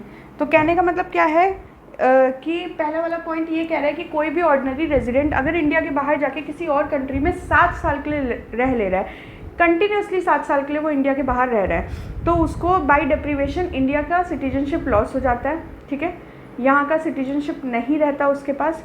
तीसरा पॉइंट ये बोला है कि अगर 5 साल के बाद, ठीक है, मतलब उसको 5 साल हो गया है नेचुरलाइजेशन या रजिस्ट्रेशन के थ्रू इंडिया की सिटीजनशिप पाए हुए, ये 2 वर्ड याद रखना है, बाई नेचुरलाइजेशन और बाई रजिस्ट्रेशन। आपने 2 तरीके से अगर इंडियन सिटीजनशिप पा रखी है, ठीक है, और 5 साल बीत चुके हैं सपोज, और किसी और कंट्री में आपको इम्प्रिजन हो गया, इम्प्रिजन मतलब जेल की सज़ा मिल गई है किसी भी और कंट्री में, एनी लिखा है, एनी कंट्री फॉर 2 years 2 साल के लिए जेल की सज़ा मिल गई है, तो भी आपका डेप्रीवेशन के थ्रू लॉस ऑफ सिटीजनशिप हो जाएगा, ये लिखा हुआ है, ठीक है।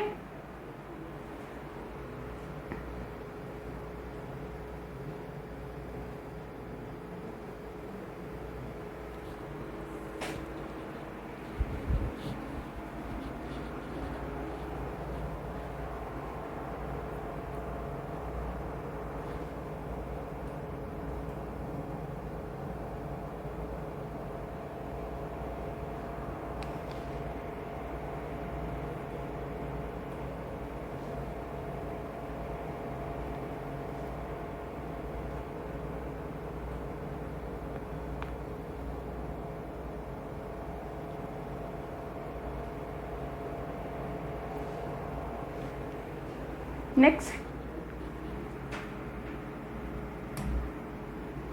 आई होप यहाँ तक हो गया होगा एंड समझ में भी आ रहा होगा,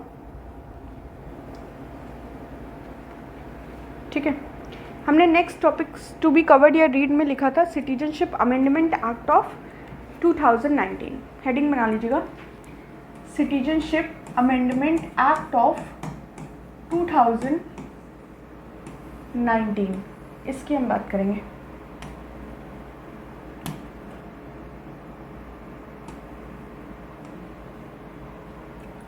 ठीक है। सबसे पहली बात हम डेफिनेशन पढ़ लेते हैं इल्लीगल माइग्रेंट की, किसको हम इल्लीगल माइग्रेंट कहते हैं, definition of illegal migrant. Illegal migrant हमारे अनुसार कौन है, हमारे अनुसार मतलब इंडिया के अनुसार, ठीक है।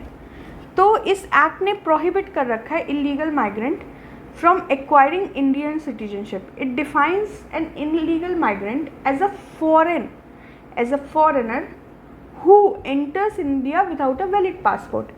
ठीक है, illegal का मतलब क्या हुआ, जो लीगल तरीके से नहीं आ रहा है, और वो illegal तरीके से आने का मतलब उसके पास एक वैलिड पासपोर्ट हो, ठीक है, एक वैलिड ट्रेवलिंग डॉक्यूमेंट हो, ठीक है, और कितने दिन के लिए स्टे करने आया है, ठीक है, वो पता हो।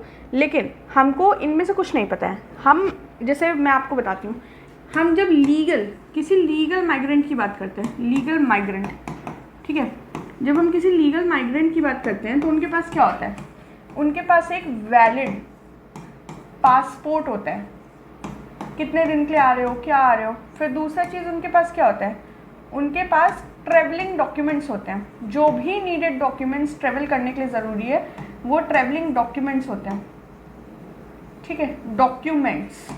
तीसरी चीज़ उनके पास क्या है, उनके पास स्टे, जो time they were staying, stay time with in India, वो आपकी कितने टाइम है। फॉर सपोज एग्जांपल हम ले लेते हैं, आपका स्टे टाइम 1 मंथ का है, ठीक है, आपके स्टे टाइम 1 मंथ का है। ये तो आपके हो गए कौन, ये आपके हो गए लीगल माइग्रेंट, क्योंकि इनका सब कुछ भारत सरकार को पता है, कितने टाइम के लिए आ रहे हैं, वैलिड पासपोर्ट है, ट्रैवलिंग डॉक्यूमेंट्स इनके पास सारे हैं, फुलफिल्ड हैं, ठीक है। बट इलीगल माइग्रेंट, इसी में क्या हुआ, इलीगल माइग्रेंट के पास तीनों नहीं होता, वैलिड पासपोर्ट भी नहीं होता, ट्रैवलिंग डॉक्यूमेंट्स में भी एरर हो सकती है, या तो फिर स्टे टाइम, अगर आपने एक परमिट लेके आए हो कि हाँ हमें 10 दिन के लिए इंडिया में रहना है, पर आप अपने स्टे टाइम की जो परमिट था उसको बियॉन्ड उसके जा चुके हो, आप 10 दिन से ज़्यादा, अब आपको भारत में रहते हुए 20 दिन के करीब हो गया है, तो आप क्या कहलाओगे, आप एक तरीके से इलीगल माइग्रेंट कहलाओगे, ठीक है। इसको अपने भाषा में लिख लीजिए।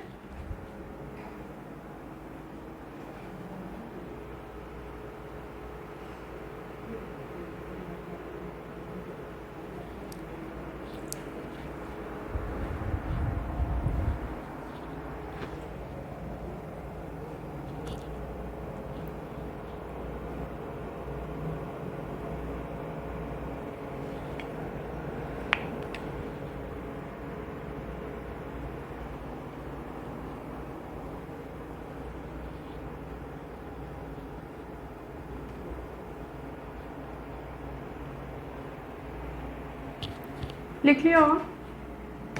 सेकेंड पॉइंट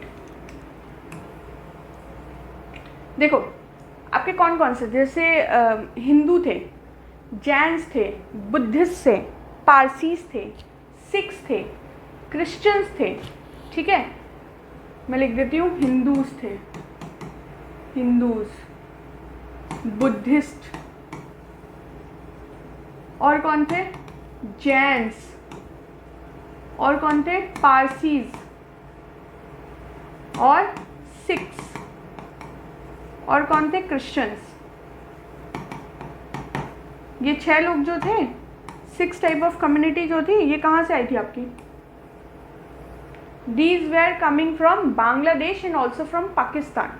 तो जो ये 6 लोग इंडिया में एंटर हुए थे पाकिस्तान और प्लस आपका कहाँ बोला मैंने, बांग्लादेश से, लेकिन ऑन या बिफोर, डेट याद रखना, ऑन या बिफोर 31 दिसंबर 2024, ठीक है, 31 December 2024 will not be treated as illegal migrant, इनको इलीगल माइग्रेंट का दर्जा नहीं दिया जाएगा, ठीक है।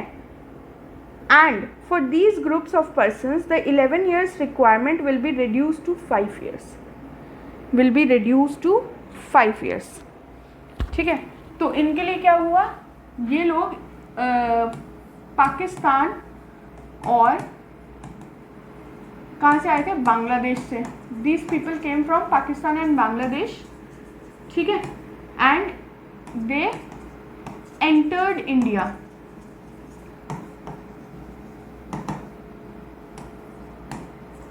ऑन और बिफोर 31 of December, ठीक है। तो they were not treated as illegal migrant, they were not treated as illegal migrant। और दूसरी चीज़ इनके साथ क्या हुई, जो इनको 11 साल का बोला गया था ना, 11 साल का, कि वो क्या बोलते हैं, हाँ 11 साल का इन लोग को जो बोला गया था कि आपको रिक्वायरमेंट होगी यहाँ पे रहने के लिए, सॉरी, तो द 11 years रिक्वायरमेंट इन लोगों को जो दी गई थी, आपको रहना पड़ेगा यहाँ पे, वो इन 6 ग्रुप वालों के लिए रिड्यूस कर दी गई, कितने साल के लिए, 5 ईयर्स के लिए, the 11 years requirement reduced for 5 years. 11 years का जो रिक्वायरमेंट था, 11 years requirement to live in India was reduced, कितने में? reduced to 5 years। बातें समझ में आई? कहने का मतलब ये है कि Hindu, Buddhist, Sikh, Christians, Parsis, Jains, ठीक है, और बुद्धिस्ट, जो भी आपके 6 कम्युनिटी थे जो भी इंडिया में प्रवेश किए हैं बांग्लादेश या पाकिस्तान से 31 दिसंबर 2024 के पहले या उस दिन, ठीक है, they were not treated as illegal migrant. इनको इलीगल माइग्रेंट का दर्जा नहीं दिया गया। और दूसरी चीज़ इनको ये भी बोली गई कि इनको 11 साल का जो स्टे बोला गया था कि 11 साल का रिक्वायरमेंट है, आपको इंडिया में रहना ही पड़ेगा, वो चीज़ इनके लिए कम करके कितनी कर दी गई? 5 साल की कर दी गई। 11 साल से कम करके 5 साल की कर दी गई, ठीक है। तो इसको अपने भाषा में लिख लीजिए। ये 6 नंबर से कंफ्यूज मत होइएगा, ये 6 नंबर नहीं लिखा हुआ है तो इससे कंफ्यूज मत होइएगा, इसको अपने वे में लिख लीजिए।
लिख लिया? ये 2 कंसाइज पॉइंट्स थे जो आपको कॉन्स्टिट्यूशनल अमेंडमेंट एक्ट के लिए याद रखना था, ठीक है। कुछ नोट्स करके लिख लो, मैं आपको कुछ चीज़ें बता रही हूँ, ठीक है। ये जस्ट ट्रिक्स हैं, ट्रिक्स टू रिमेंबर। इसको आप साइड में कहीं लिख लो क्योंकि ये आगे अब काम आएगा। ट्रिक्स टू रिमेंबर, ठीक है। कुछ ऐसी चीज़ें जो याद करने में काम आती हैं। आपने सुना होगा इनर लाइन परमिट, नाम सुना होगा इनर लाइन परमिट, ठीक है। और हाँ, जब मैं प्री की क्लासेस लूँगी ना तो इन ट्रिक्स को मैं थोड़ा सा और अच्छे से आपको बताऊँगी कि किन चीज़ों को कितने जल्दी जल्दी आप याद कर सकते हो। थोड़ा सा दिमाग कम, मतलब दिमाग कम क्या लगा के, लेकिन दिमाग का यूज़ करके आप थोड़े, जैसे मेमोरी टेक्निक्स बोलते हैं ना जिसको, निमोनिक्स, तो ये ट्रिक्स टू रिमेंबर या निमोनिक्स भी आप समझ लो सेम चीज़ है। तो इनर लाइन परमिट में याद कैसे कर सकते हो? अरुणा मामी, ठीक है, अरुणा मामी, ठीक है। अब देखो ये जस्ट अ ट्रिक है,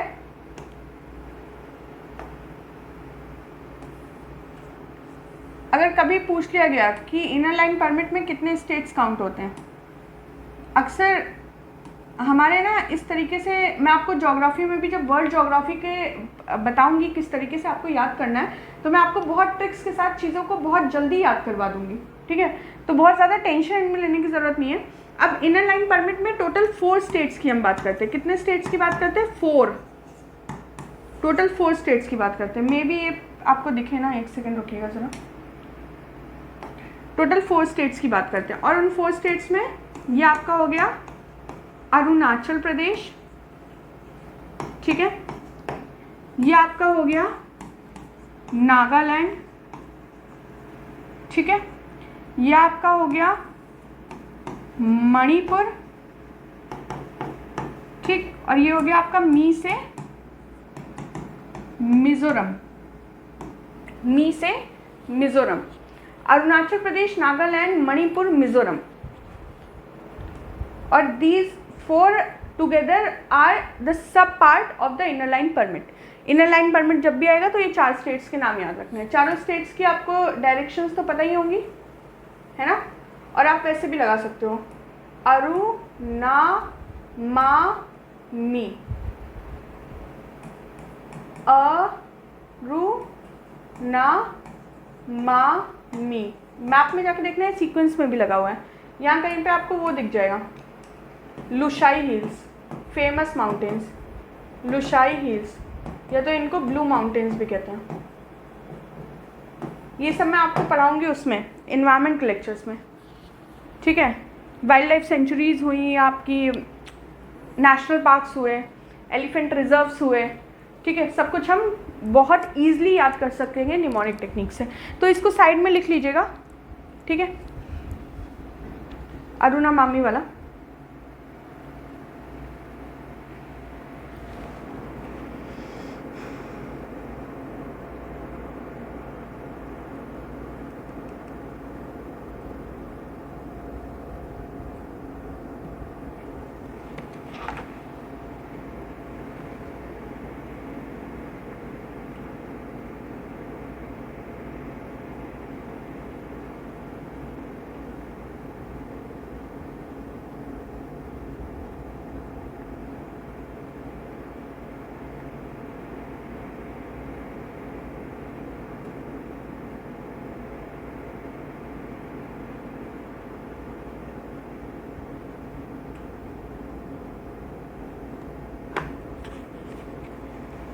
ठीक है, अब एक ट्रिक और यहाँ पे, यहीं पे लिख लो साइड में,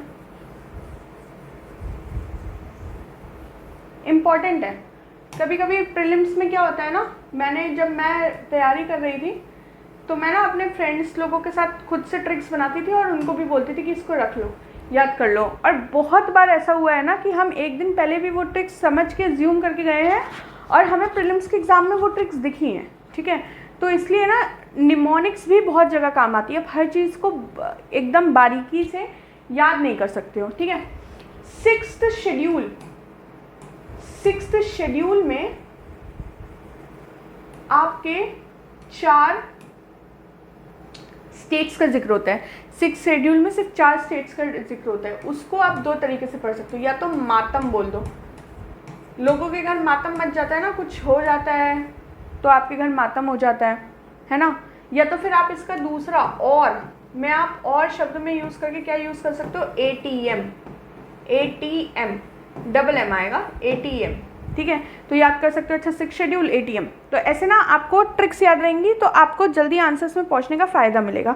अब सपोज आपको दे दिया एक प्री का क्वेश्चन कि from the following given states which of the following is not consist into the 6 schedule. अगर सपोज ऐसा टाइप का क्वेश्चन दे दिया तो अब मुझे याद नहीं है एग्जैक्टली, मुझे नहीं पता कि M से मिज़ोरम है कि M से मणिपुर है कि M से मेघालय, क्योंकि तीनों नॉर्थ ईस्टर्न की है, लेकिन उसमें एक ऐसा दिया है वो स्टेट का नाम नागालैंड, ठीक है। और मुझे अभी सिर्फ ट्रिक याद आ रही है कि मैंने मातम या ATM करके जो भी करके मैंने ट्रिक याद की थी, पर मुझे इतना पता है कि ATM में भी मैम ने बताया था पर उसमें N का कहीं जिक्र नहीं था और मातम में भी कहीं N का जिक्र नहीं था।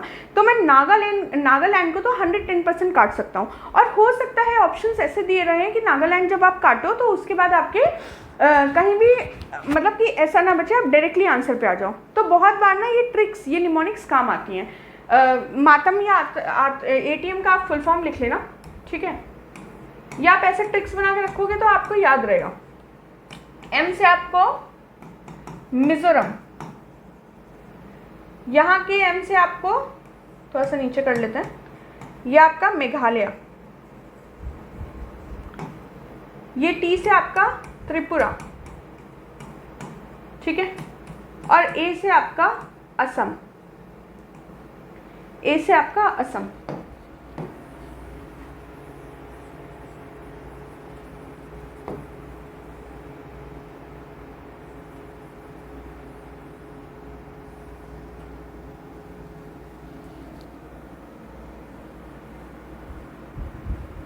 ट्रिक नंबर 3,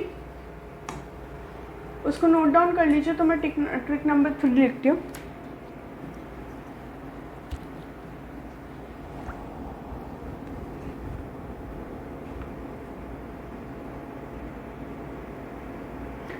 अच्छा, DPSP जो है ना, directive principles of state policy, अभी हम वहाँ पे पहुँचे तो नहीं हैं, लेकिन directive principles of state policy का भी ना एक बहुत मज़ेदार ट्रिक है।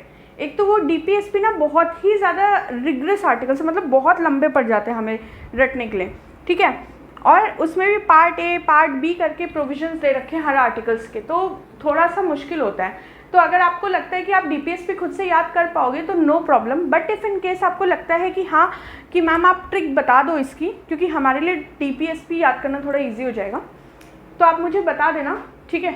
तो मैं आपको DPSP के भी ट्रिक्स बता दूँगी। थोड़े से ना ये ट्रिक्स थोड़े फ़नी वे में भी हो सकते हैं, थोड़े समझने वाले भी हो सकते हैं, बट मेन मकसद तो पेपर निकालना है, तो उसके लिए तो फिर ठीक है, मतलब ट्रिक्स काम आती हैं, ठीक है। प्रीलिम्स में भी मैं बताऊंगी कैसे ट्रिक्स काम आती हैं, मतलब इवन जब PYQs हम करेंगे तो कैसे ट्रिक्स काम आती है मैं बताऊंगी।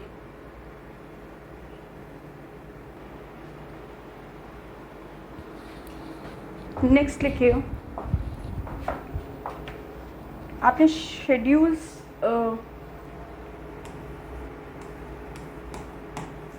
कॉन्स्टिट्यूशन ऑफ इंडिया में टोटल कितने शेड्यूल्स हैं?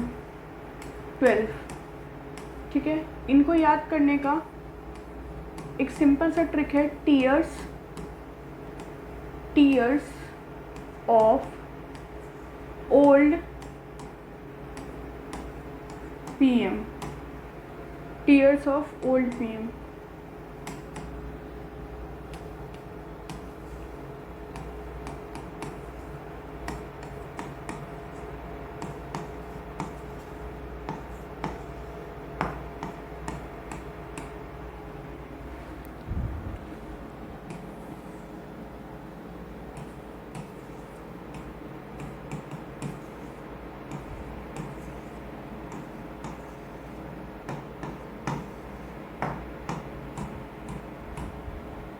उसको लिख लीजिए तो इसको लिखते हैं।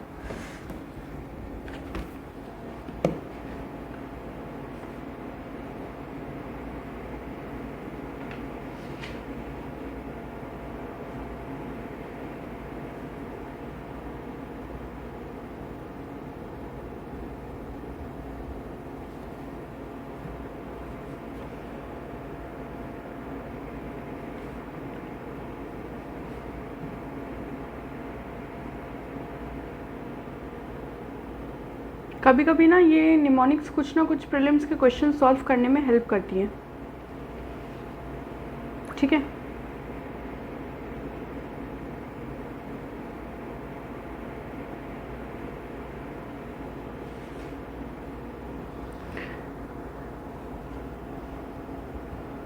टी से लिखिएगा,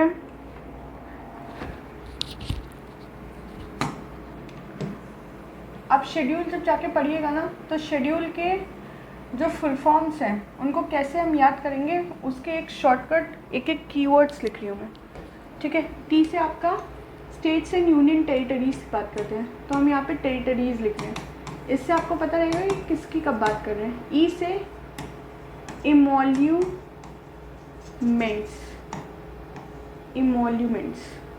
ई से इमोल्यूमेंट्स, टी से टेरिटरीज, ठीक है। ए से आपका क्या हो जाएगा, अफर्मेशन, ओथ एंड अफर्मेशन आपने सुना होगा। आर से आपका, आर से क्या हो जाएगा, राज्यसभा, ठीक है। आर से क्या हो जाएगा, राज्यसभा। ए से आपका क्या हो जाएगा, ओथ एंड अफर्मेशन की बात हम करते हैं। तो टीयर्स में ए से आप, ए से अफर्मेशन, आर से राज्यसभा के सीट्स की बात करते हैं हम, राज्यसभा के सीट्स की बात करते हैं हम। एस से हम शेड्यूल्ड एरियाज़ की बात करते हैं, शेड्यूल्ड एरियाज़ की बात करते हैं, ठीक है। ओ से हम अदर एरियाज़ की बात करते हैं, ओ से हम अदर एरियाज़ की बात करते हैं। एफ से हम फेडरल स्ट्रक्चर की बात करते हैं, एफ से हम फेडरल स्ट्रक्चर की बात करते हैं, फेडरल स्ट्रक्चर।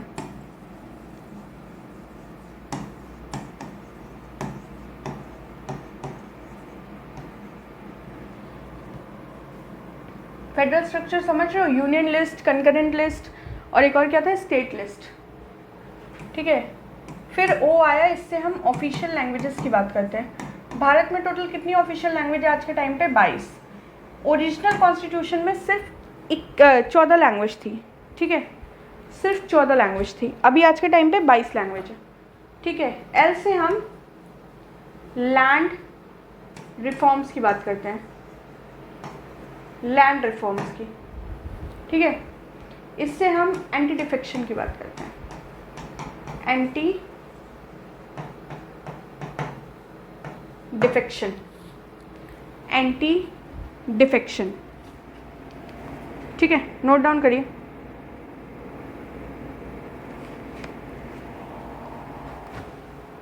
ओल्ड तक हो गया, पीएम बचा।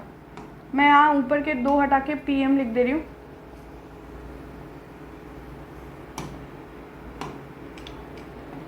पी और एम। पी से हम पंचायती की बात करते हैं, पंचायत, और एम से हम म्युनिसिपैलिटीज की बात करते हैं। इससे आपको ना शेड्यूल्स बहुत जल्दी याद हो जाएंगे, 12 के 12 शेड्यूल।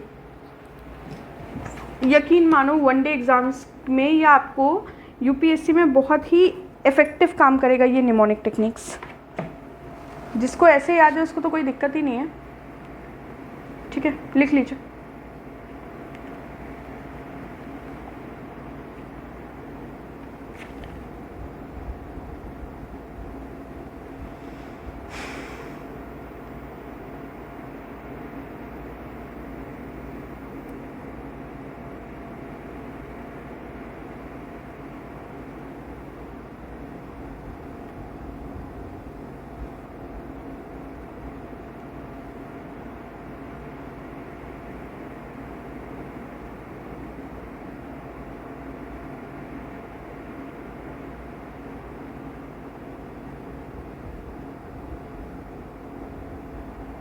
ये कुछ ट्रिक्स हैं जो हमने अभी कवर किए हैं, ठीक है।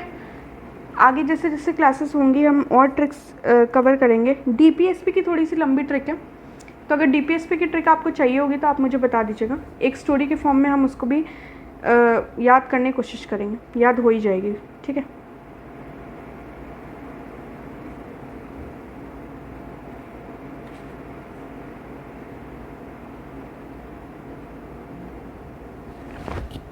हो गया। Last topic of the citizenship लिख लीजिएगा। हमने बात की थी एनआरआई, ओसीआई और पीआईओ की, ठीक है। ऐसे करके एक टेबल बना लीजिएगा, ठीक। सबसे पहले एनआरआई लिख लो, एनआरआई, पीआईओ और तीसरा OCI, overseas citizen of India, non resident of India, and PIO is person of Indian origin. NRI कौन होते हैं? ये इनको एक रेजिडेंशियल स्टेटस मिला होता है, ठीक है। ये एक रेजिडेंशियल स्टेटस होता है granted to an Indian citizen, ठीक। मतलब कोई भी इंडियन सिटीजन जिनको रेजिडेंशियल स्टेटस मिला हो कि हाँ वो विद इंडियन पासपोर्ट, ठीक है, फॉरेन कंट्री में काम कर सकते हैं, पढ़ सकते हैं या किसी कोई बिजनेस कर सकते हैं। तो एनआरआई का मतलब क्या हुआ? एन इंडियन रेजिडेंट, कोई इंडियन रेजिडेंट जिसको क्या मिला हो, who got, an Indian resident who got what, who got the status of what? Residential status, status of residential to live outside of the country, who got residential status, residential status with Indian passport। Indian passport इसके पास होता है, ये चीज़ ज़रूरी है, with Indian passport। किस लिए? either to study outside और for work और फॉर बिजनेस। पता है कि ये इतना पढ़ के, ये इतना काम करके अपने धरती पे वापस आ जाएगा, अपने कंट्री वापस आ जाएगा, तो ये एनआरआई होता है। कोई भी इंडियन रेजिडेंट जिसको एक रेजिडेंशियल स्टेटस मिला है इंडिया के बाहर रहने का विद इन इंडियन पासपोर्ट, जो चाहे बाहर पढ़ने जाए, काम करने जाए या किसी बिजनेस पर्पज से जाए। ठीक है, ये होते हैं एनआरआई।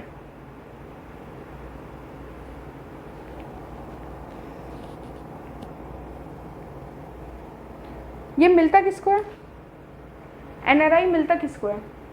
ऐसे इंडियन सिटीजन को जो कि आउटसाइड ऑफ इंडिया रह रहे हैं, ठीक है, combined total of at least 183 days of the financial year. जो आपका फाइनेंशियल ईयर है, फाइनेंशियल ईयर जो है, ठीक है, उसका 183 डेज एटलीस्ट बाहर रह रहे हो उस कंट्री में, उसको हम एनआरआई बोलते हैं। ये डे याद रखना, और दूसरी बात फाइनेंशियल ईयर याद रखना, एटलीस्ट 183 डेज।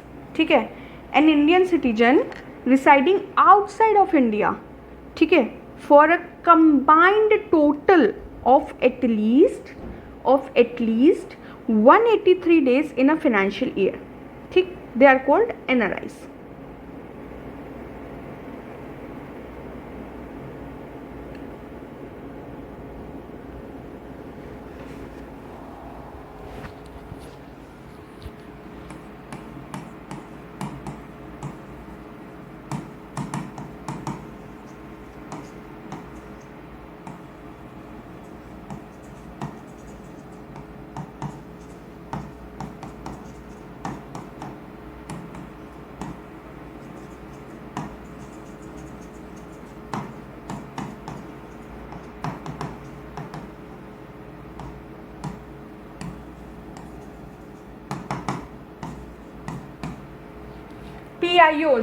पीआईओ कौन होते हैं? पर्सन ऑफ इंडियन ओरिजिन उनको कहा जाता है, उनको डिफाइन किया जाता है जो कि सिटीजन हो किसी भी कंट्री के अदर देन बांग्लादेश और पाकिस्तान, ठीक है, एंड हु हेल्ड क्या, एक Indian passport at any time, who held an Indian passport at any time, was a citizen of India by virtue of the Indian constitution.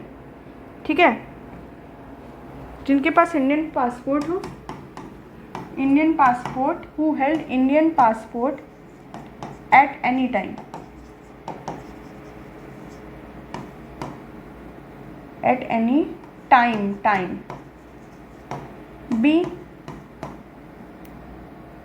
Citizen of India by, citizen of India हो by virtue of constitution of India, by virtue of constitution of India.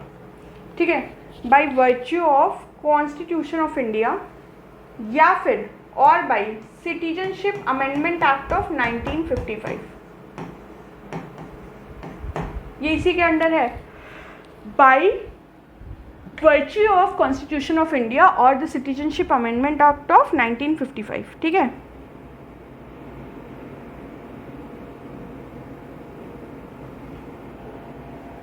ये C point क्या लिख लो, is spouse of any Indian citizen, is spouse of any Indian citizen. कहाँ लिखूँ C point में? अभी यहाँ लिख दूँ, ये हो गया, यहाँ लिख देती हूँ।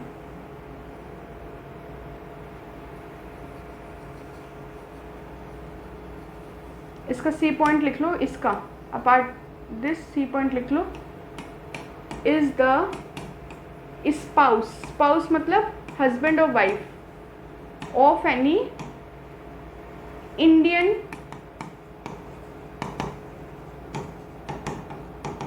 सिटीजन। ठीक है, एनआरआई हो गया, पीआईओ हो गया, इसके बाद हम ओसीआई करते हैं, overseas citizen of India.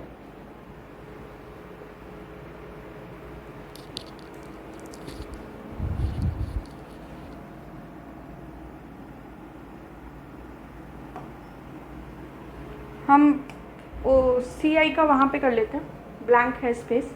OCI कौन होता है? ओसीआई देखो वो होते हैं जो टेक्निकली बाहर के हों, ठीक है, the person who is technically a citizen of any other country but whose ancestors are Indians, technically outside of India, technically outside of India,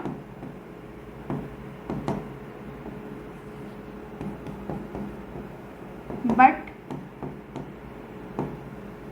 his ancestors are of Indian origin. Are of Indian origin. Are of Indian origin. ठीक है.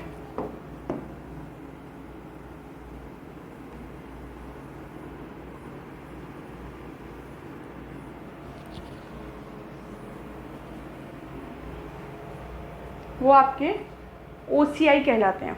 ठीक.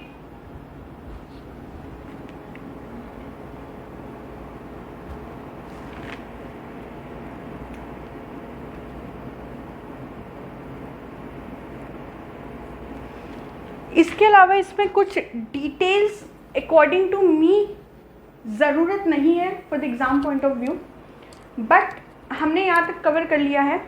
ठीक है. एक दो classes में fundamental rights के बाद after completing the fundamental rights हम करीब 2 क्लास में मेंस के क्वेश्चंस करेंगे from all the topics we have covered so far. ठीक है. तो जितना भी प्रीलिम्स रिलेटेड आया है हम एक दिन क्लास में बैठेंगे. ठीक. आफ्टर फंडामेंटल राइट्स के टॉपिक कवर होने के बाद हम उस दिन पूरा का पूरा प्रीलिम्स का जितना भी अभी तक पेपर में आया है वो कवर करेंगे एंड आफ्टर डैट हम कुछ मेंस के क्वेश्चंस कर लेंगे. ठीक है. तो अभी इतना ही जानना ज़रूरी था. जो बहुत ज़्यादा प्रीलिम्स से रिलेटेड फैक्ट्स हैं, वो जो न्यूज़ में अभी रिलेटेड आपके टॉपिक्स चल रहे हैं ना, वो पढ़िए, वो ज़्यादा ज़रूरी है. ठीक. अगर आपको लग रहा है कि इसमें और बारीकियाँ चाहिए थी तो वो हम मेंस के पर्सपेक्टिव से कवर कर लेंगे. फॉर मी अभी के लिए आपका इसमें फिनिश है. ठीक है. तो citizenship is over for now. We will move to fundamental rights from the next topic. Fundamental rights from the next topic. Thank you.